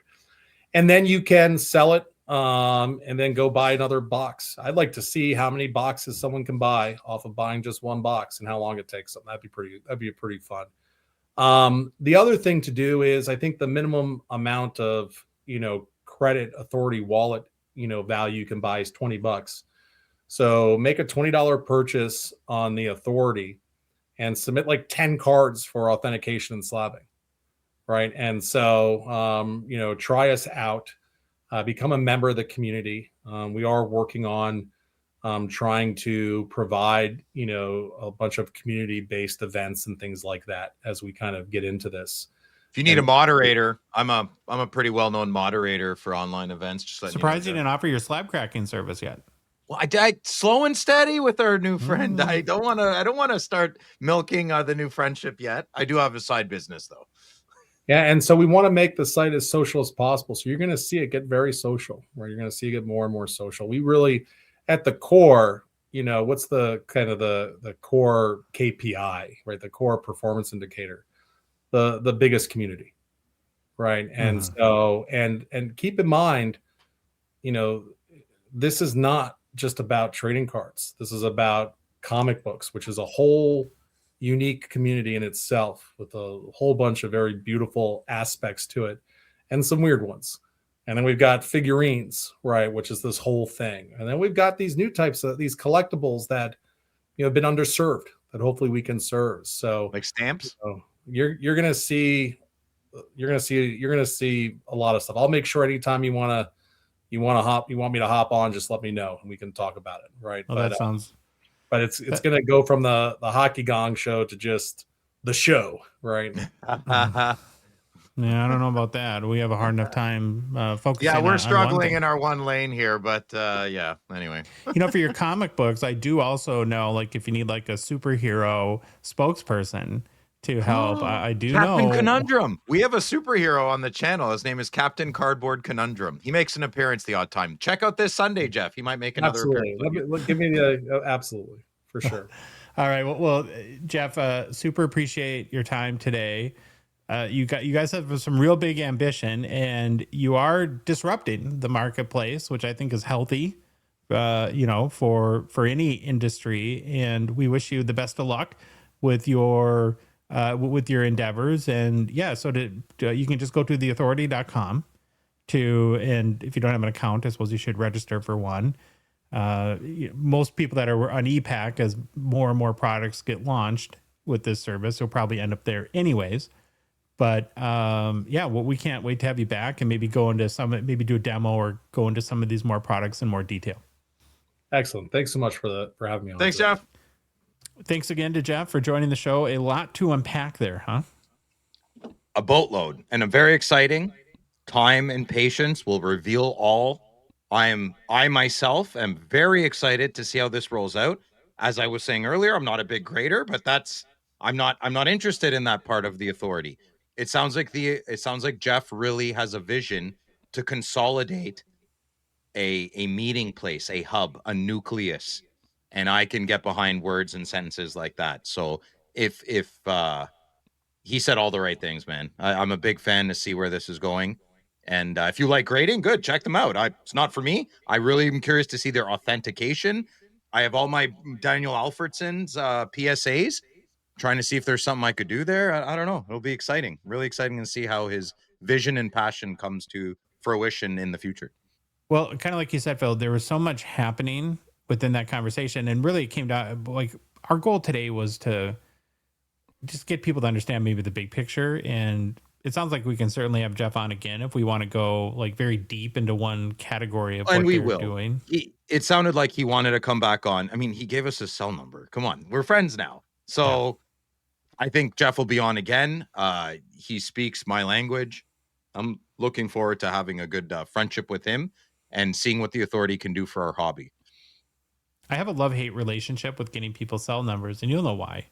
Because my propensity to butt dial anyone and everyone all the time. I've done it fluid to Phil about 73 times in the past 2 weeks. And like, I thought it was important. And I'm like, oh my God, I'm so sorry. I'll call you back. I make all the, I call him back. You're like, sorry, butt dialed. I'm like, I hate you. To the point where I call Phil legitimately and he just answers, you're not butt dialing me again, are you? Here's what you do, Phil. When he calls, you don't answer. If he calls back, then answer. Oh, yeah. I don't know if I can do that. If there's a button to be pressed, awesome. I'm pressing it. So I don't know. What do you guys think? Like, I'm excited just to see. I'm reserving judgment.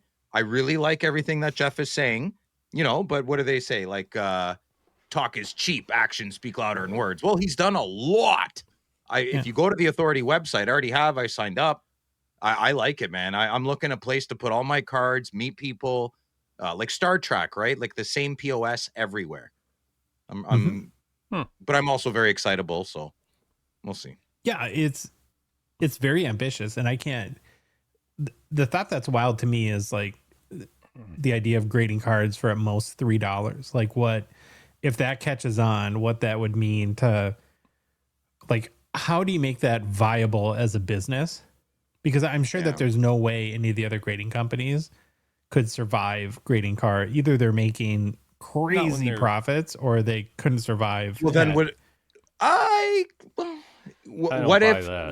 what if he just wants to break even and how when I worked at Best Buy, they lost money on laptops. They made money on bags. How much money?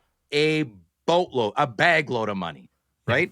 A leather bag Norton antivirus, right? That was like where they made all their money. And so a leather bag at Best Buy that was, let's say, $2.99. I could get cost plus 10% for about $25 to $35. Oh, you know what the other one was? Gouging. Because I had a friend that worked at Best Buy. The crazy one used to be Monster cables. Yes, yes, dollars, and people that's how when I worked there, we had when Best Buy made a lot of money. And didn't know what to do with it. They had they had yellow shirts in the building called loss prevention, and they would catch people weekly, and all they would steal would be the monster cables and everything.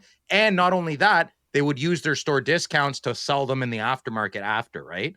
Oh, do you really need 8-foot monster HDMI cables within 6 weeks? Probably not, but we'd get them. So anyone under 30 watching right now is like, what are they talking about? A $300 HDMI cable you could get for $6. I'm not exaggerating. Yeah, the world. That was one of my first introductions to slimy business, man. All right. Well, again, thanks to Jeff. A lot of very interesting stuff. And what I think is cool is that they're trying something totally different, and I can't wait to see how it shakes out. Disruptors. I love Disruptors. Disruptors. New product releases brought to you by Gongshow friend and partner Mint Inc. We're getting to crunch time for holiday shopping. Mintink and mintink.ca is your spot for holiday rips. Rip in store, pick up some boxes, maybe to open up on Christmas Eve at home. Do it with a glass of eggnog, maybe. I don't know. So I also heard from the team there, and I'm not Canadian, so Phil, you're gonna have to help me understand this. But I'm told Boxing Week promos are going down next week at Mint Inc. Are they in a fight or something like that? What's up with Boxing Week? You guys don't call the day after Christmas Boxing Day? No, it's just a day off. Oh, okay. Well, the day after Christmas we call Boxing Day, and that's usually when I was growing up. Well, I didn't have Christmas when I grew up. I heard from my classmates that the day after Christmas was a great shopping day, and so Boxing Week is kind of like. But now we have what is it, Black Friday or something? Yeah, that's the day after Thanksgiving. That one in good Canadian fashion, it just took us a little bit, but we followed you guys. Yeah. Okay. So given that exciting news, I would check out mintink.ca daily for all the holiday sales. They're being pretty aggressive on the deals, I guess. So be sure to check it out. All right. He's been sitting in back, patiently waiting and apparently not paying attention. We're going to bring on California Dave. What's up? Hello, David. How are you, brother? Hello, David. I'm doing good. Hey, buddy. I'm paying attention. It's just when Phil says something unusual, then my mind gets sidetracked. So, yeah. Try on me, man. Well, you're here because today in our world, yesterday in everyone else's world, 2024-25 Engrained Icons came out. Yeah. And because you are our resident wax degenerate, California Dave, you are ready and primed to give us a review, and we will anxiously wait out to see if it gets your West Side stamp of approval so far. So what can you tell us about 24-25 Engrained? Well, I've opened a total of one box, so that video should be coming out, or it's already out. So there was a little bit of a snag with getting my box today. So there's a lot of driving. Can I ask you about that real quick? Yes. So as a box fiend, like you must have been on like heroin withdrawals, and did you get the shakes earlier when it didn't come on time, or what happens in your world? So I have about 5 options to get a box, and we'll just say. But you can never get one on time. So can you find an option that gets you a box on time? Upper Deck, you want to sponsor me? You Because the California residents keep stealing everything. Dave can't get his stuff.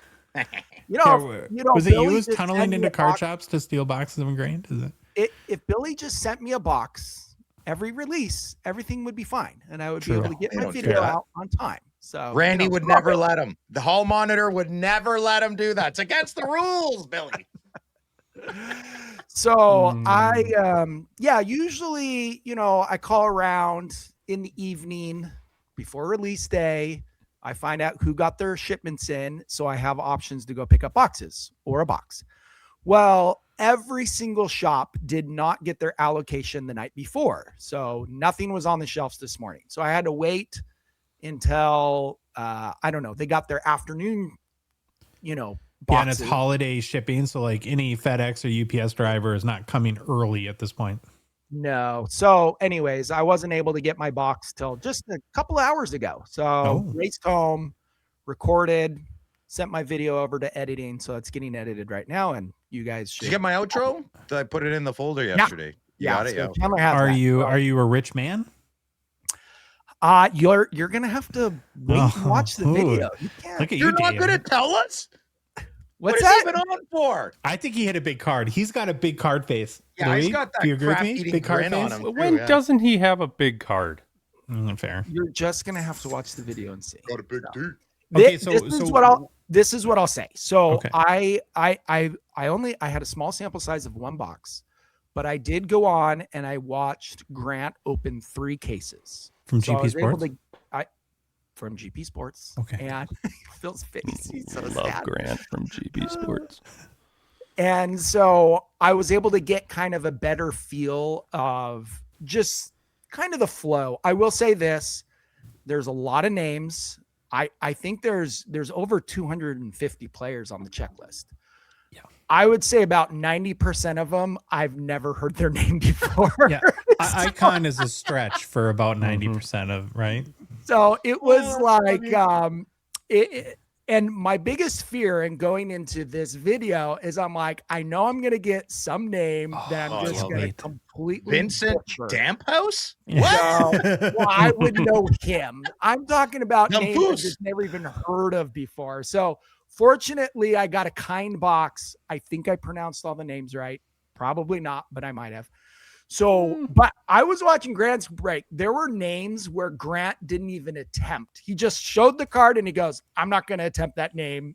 This is him. It's because people get so mad at him. Like a couple of years ago, there was a couple of guys that would have true meanness towards him. So he's got like trauma from that, you know? Yeah. So there's some tough French Canadian names, but so I watched a lot of breaks. At least I watched Grant open 3 cases. This is what I'm going to say. This is my overall opinion. I didn't see any massive cards come out of those 3 cases. Now, if you really look at the checklist and you go into some of the bigger cards, like maybe the complete sticks or the complete stick autos, or, your nameplate 101 cards. Well, how many cards are there of those sets? There's not a ton.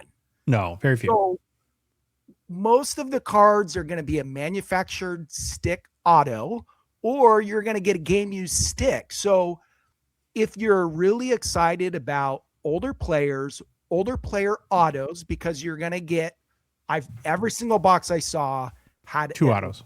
2 autos. Oh, that's and good. Then your third card is going to be a mem auto or a manufactured auto, manufactured stick auto. So there's quite a bit of auto and mems, but you're going to get a lot of names you haven't heard of before, or you're going to get a manufactured stick auto, which, is really just another auto, right? It's just on a stick piece.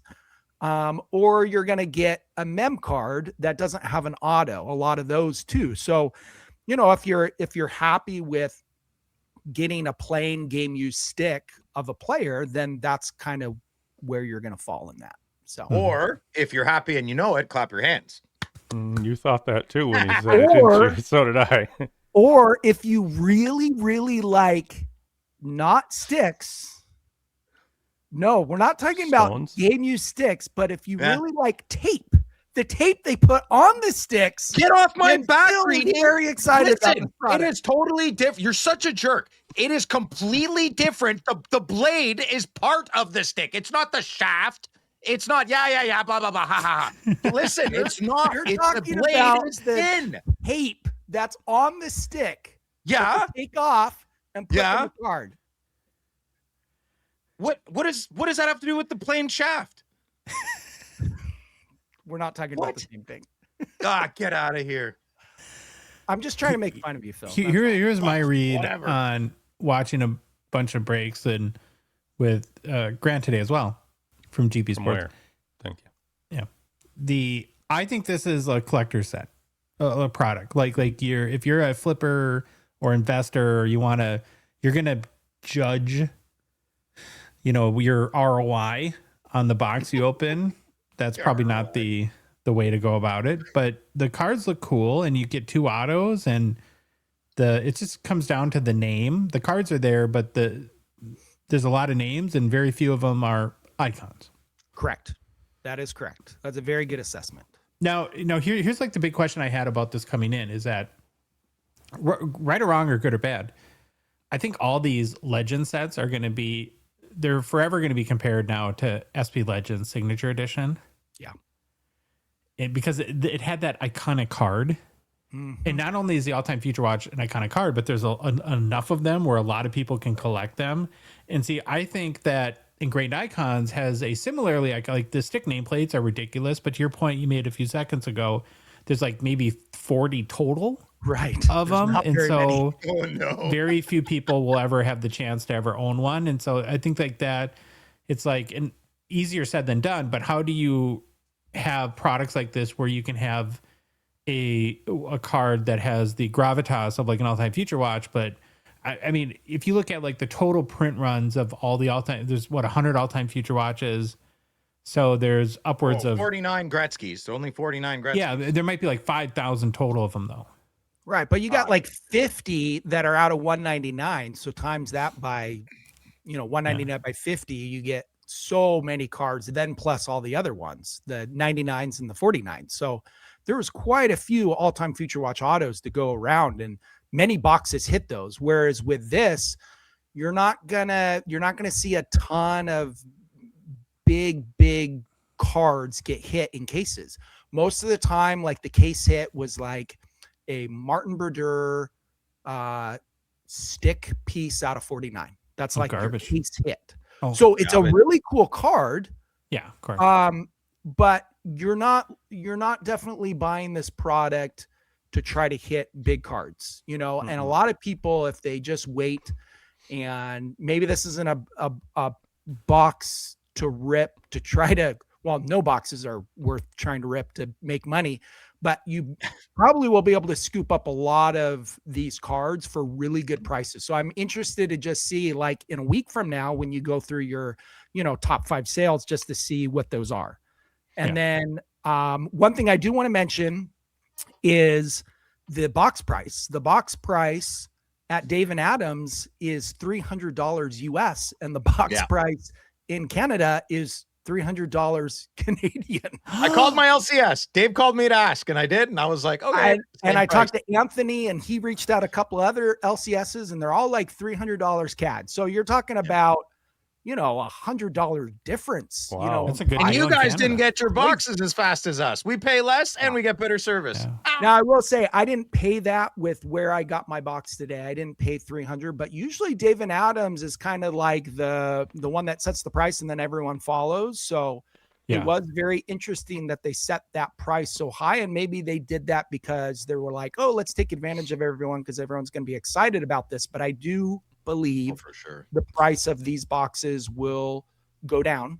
So if you do want to open it, I can't guarantee anything, but I think that as these boxes are open, I think the prices will go down. Did the price go down from last year?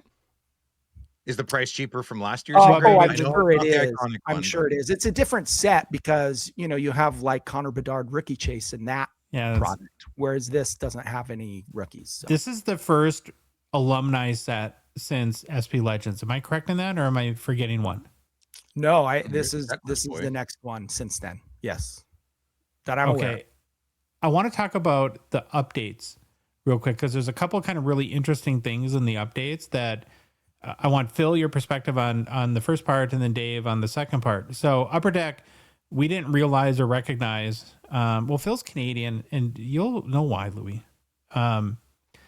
So there's, from SP Legends, actually, there are Dave Keon update cards in there, and they are the first signed Dave Keon cards ever in Upper Deck packs. Wow. Yeah, I guess so, eh? As a Canadian, is that, I mean, how I know who Dave Keon is, but is that a pretty big deal in your mind, Phil? Oh, 100%. I'm not a blue team supporter, but I respect my elders. And Dave Keon is I don't know. He was kind of like the first. Ron Ellis. Dave Keon's way more popular than Ron Ellis, but he was the first famous Maple Leaf that I knew of. Like maybe Daryl Sittler, Frank Mihaljevic. Dave Keon just bleeds everything Toronto Maple Leafs. Okay, and he was that good. So I assume those cards will go for big money. Pardon me? I would assume those cards will go for pretty big money. I would assume as well. I think he was just a really good man. I think he ended his career in Hartford. So, I mean, that's pretty cool. Like, who doesn't like Hartford Whalers, right? He's just a class act kind of guy. Maybe like a Jean Beliveau type, but just, later on. But I think that'll go over very well. I never see Dave Keon autographs ever. I'm going to assume there's a lot of autographs from players that there are no autos from. I mean, I was seeing a lot of names. I have no idea who that player is. It's a big deal up here. That I can definitely tell you. Yeah. The other big note that I had, again, from the updates is and this is where I wanted you to comment, Dave, is we have the mystery is solved on the Lanny McDonald all-time Future Watch, which were that card was in packs of SP Legends, but it was not autographed. And then some autos ended up showing up on eBay, and people were confused as to, wait a minute, why was my card not auto and this one wasn't? I think those were probably in person signed. That is correct. At a later date. And so now we have, via an update in Engrained Icons, finally the Lanny McDonald All-Time Future Watch. Is that one of the ones you're going to be going after? Yes, and I would caution people if you are going after that card, make sure it's not unless you don't care, make sure it's not an in-person auto. It's the actual update card, because you might be able to go online and look and see, and you're like, oh, here's the Lanny McDonald All-Time Future Watch auto. And then you realize it's actually an in-person auto one. It's not the actual from the set. So it's him. It's Lanny. He's the one who threatened Upper Deck for the Legends thing. I just figured it out. It's Mr. McDonald. That pickle up his butt. He is definitely the one who caused problems with Upper Deck to make them all paranoid and have trauma. Thanks, Lanny. Out of the mustache top loader binder. You're gone. You're gone. I really like these Legend sets though, and I hope Upper Deck keeps producing them. And I don't know if they'll ever, get lightning in a bottle like they did with SP Legends again. But I enjoy them. I never should open my boxes. I had 4 boxes unopened. I should have kept them. That should have been my retirement. I think maybe the Gretzky's in here. They go for pretty big money. I'm so mad too, Phil, because when it was $200 a box, I said, I'm going to buy a case and put it in my closet. And I went, that's a terrible idea. There's no way I can do that. I'll definitely open it up. So I decided not to do it because I knew I would open it up.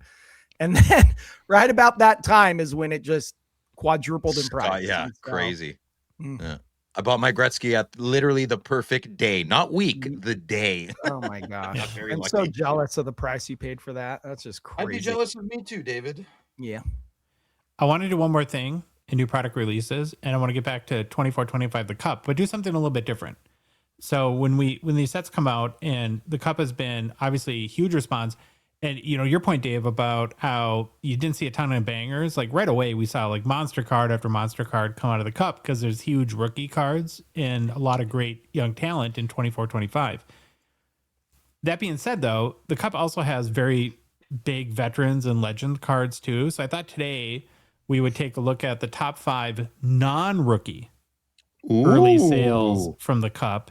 That's fun. See kind of what's out there on the secondary markets and what people are chasing. And yeah, so are we ready, Phil? You scared? Are you ready? No, I'm just waiting for you, slow ass. All sales are made by eBay, have been verified as paid for in Terapeak, of course. At number 5, a Wayne Gretzky lavish auto out of 25 raw sold for $1,450 US dollars via eBay, best offer on December 15th. This card is awesome. Nice. Love the Titan, man. That stick just means so much to so many people.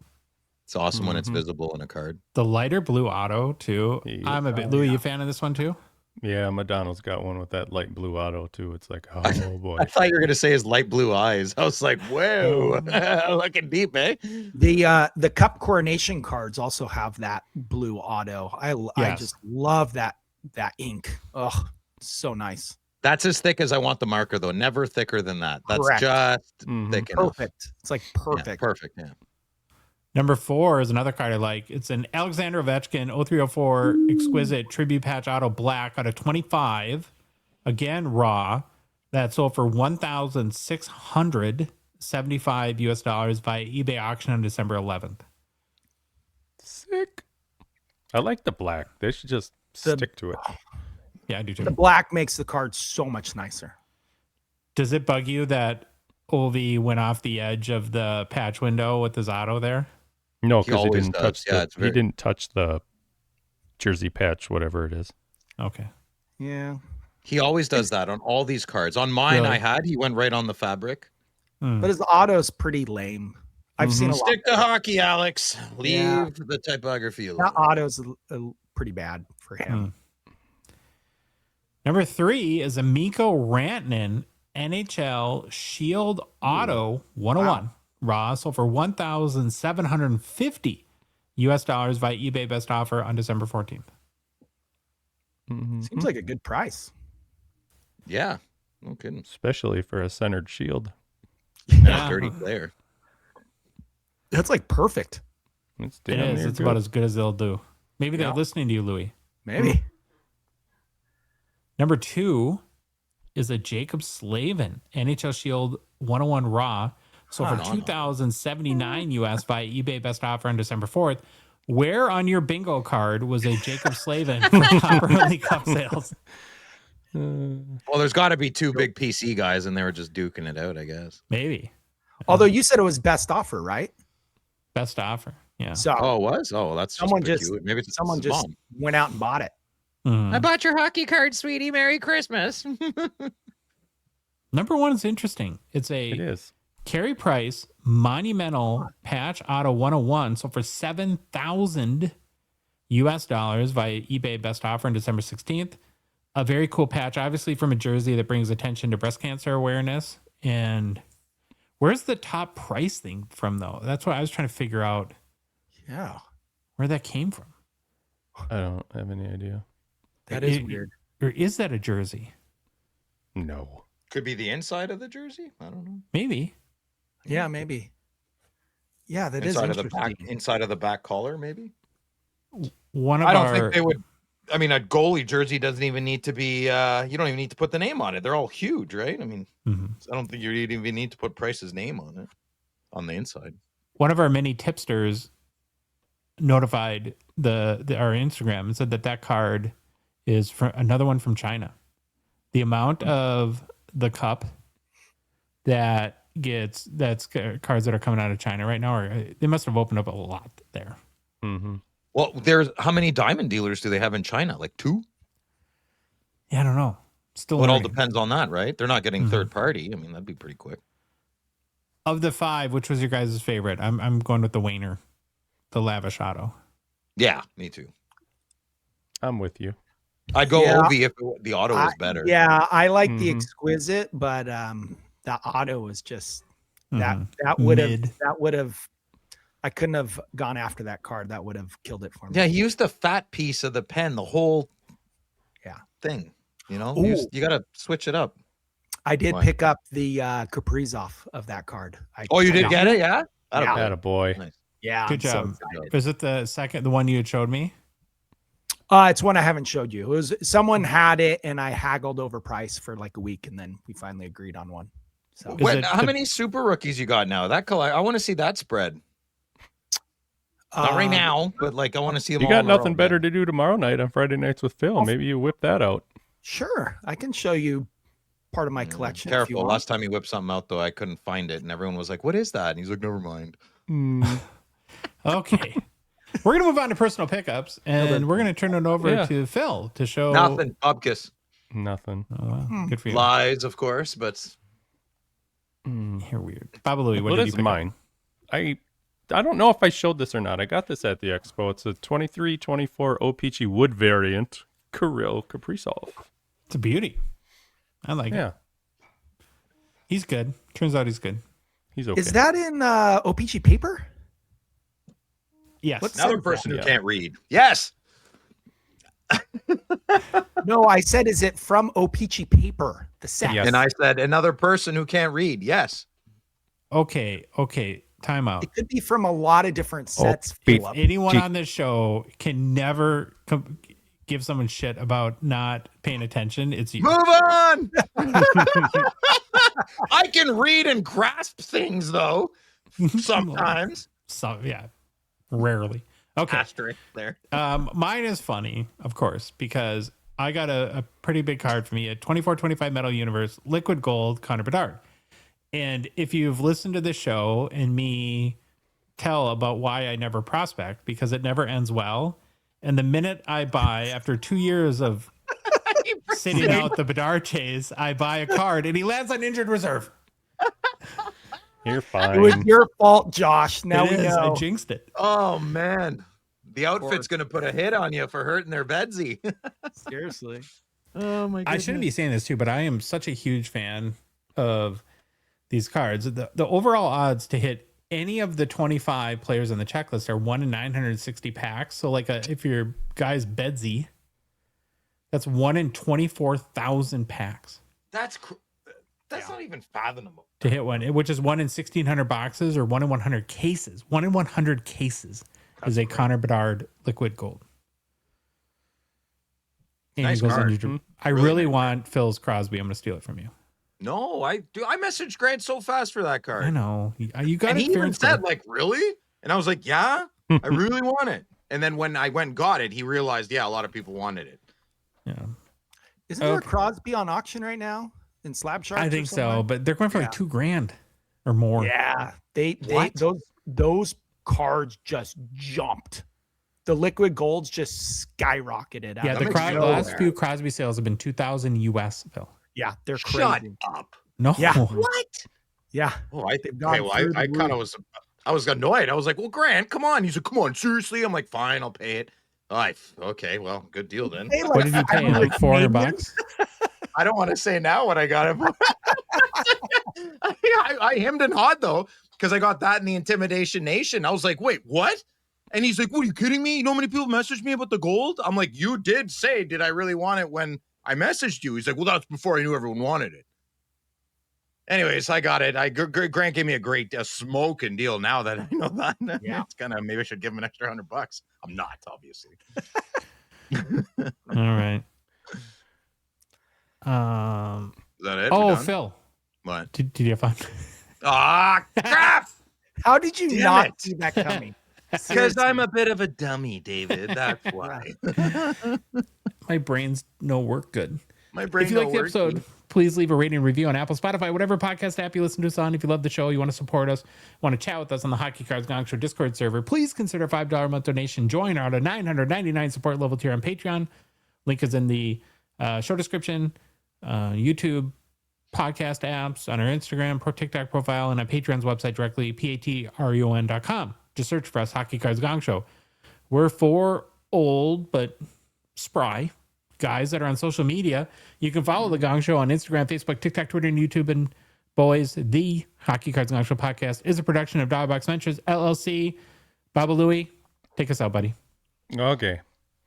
Bye. The Gong Show, we're dropping the facts. Hockey cards on fire, no holding us back. Josh looking sharp, the face of the scene. Feeling pork chop pants, rocking it clean. Baba Louie in the booth, he's the man with the plan. The best producer in all the land. Gong Show Nation, let's hit the flow. It's the Hockey Cards Gong Show, let's go, let's go. Wanna say them in the show. So, This is bad.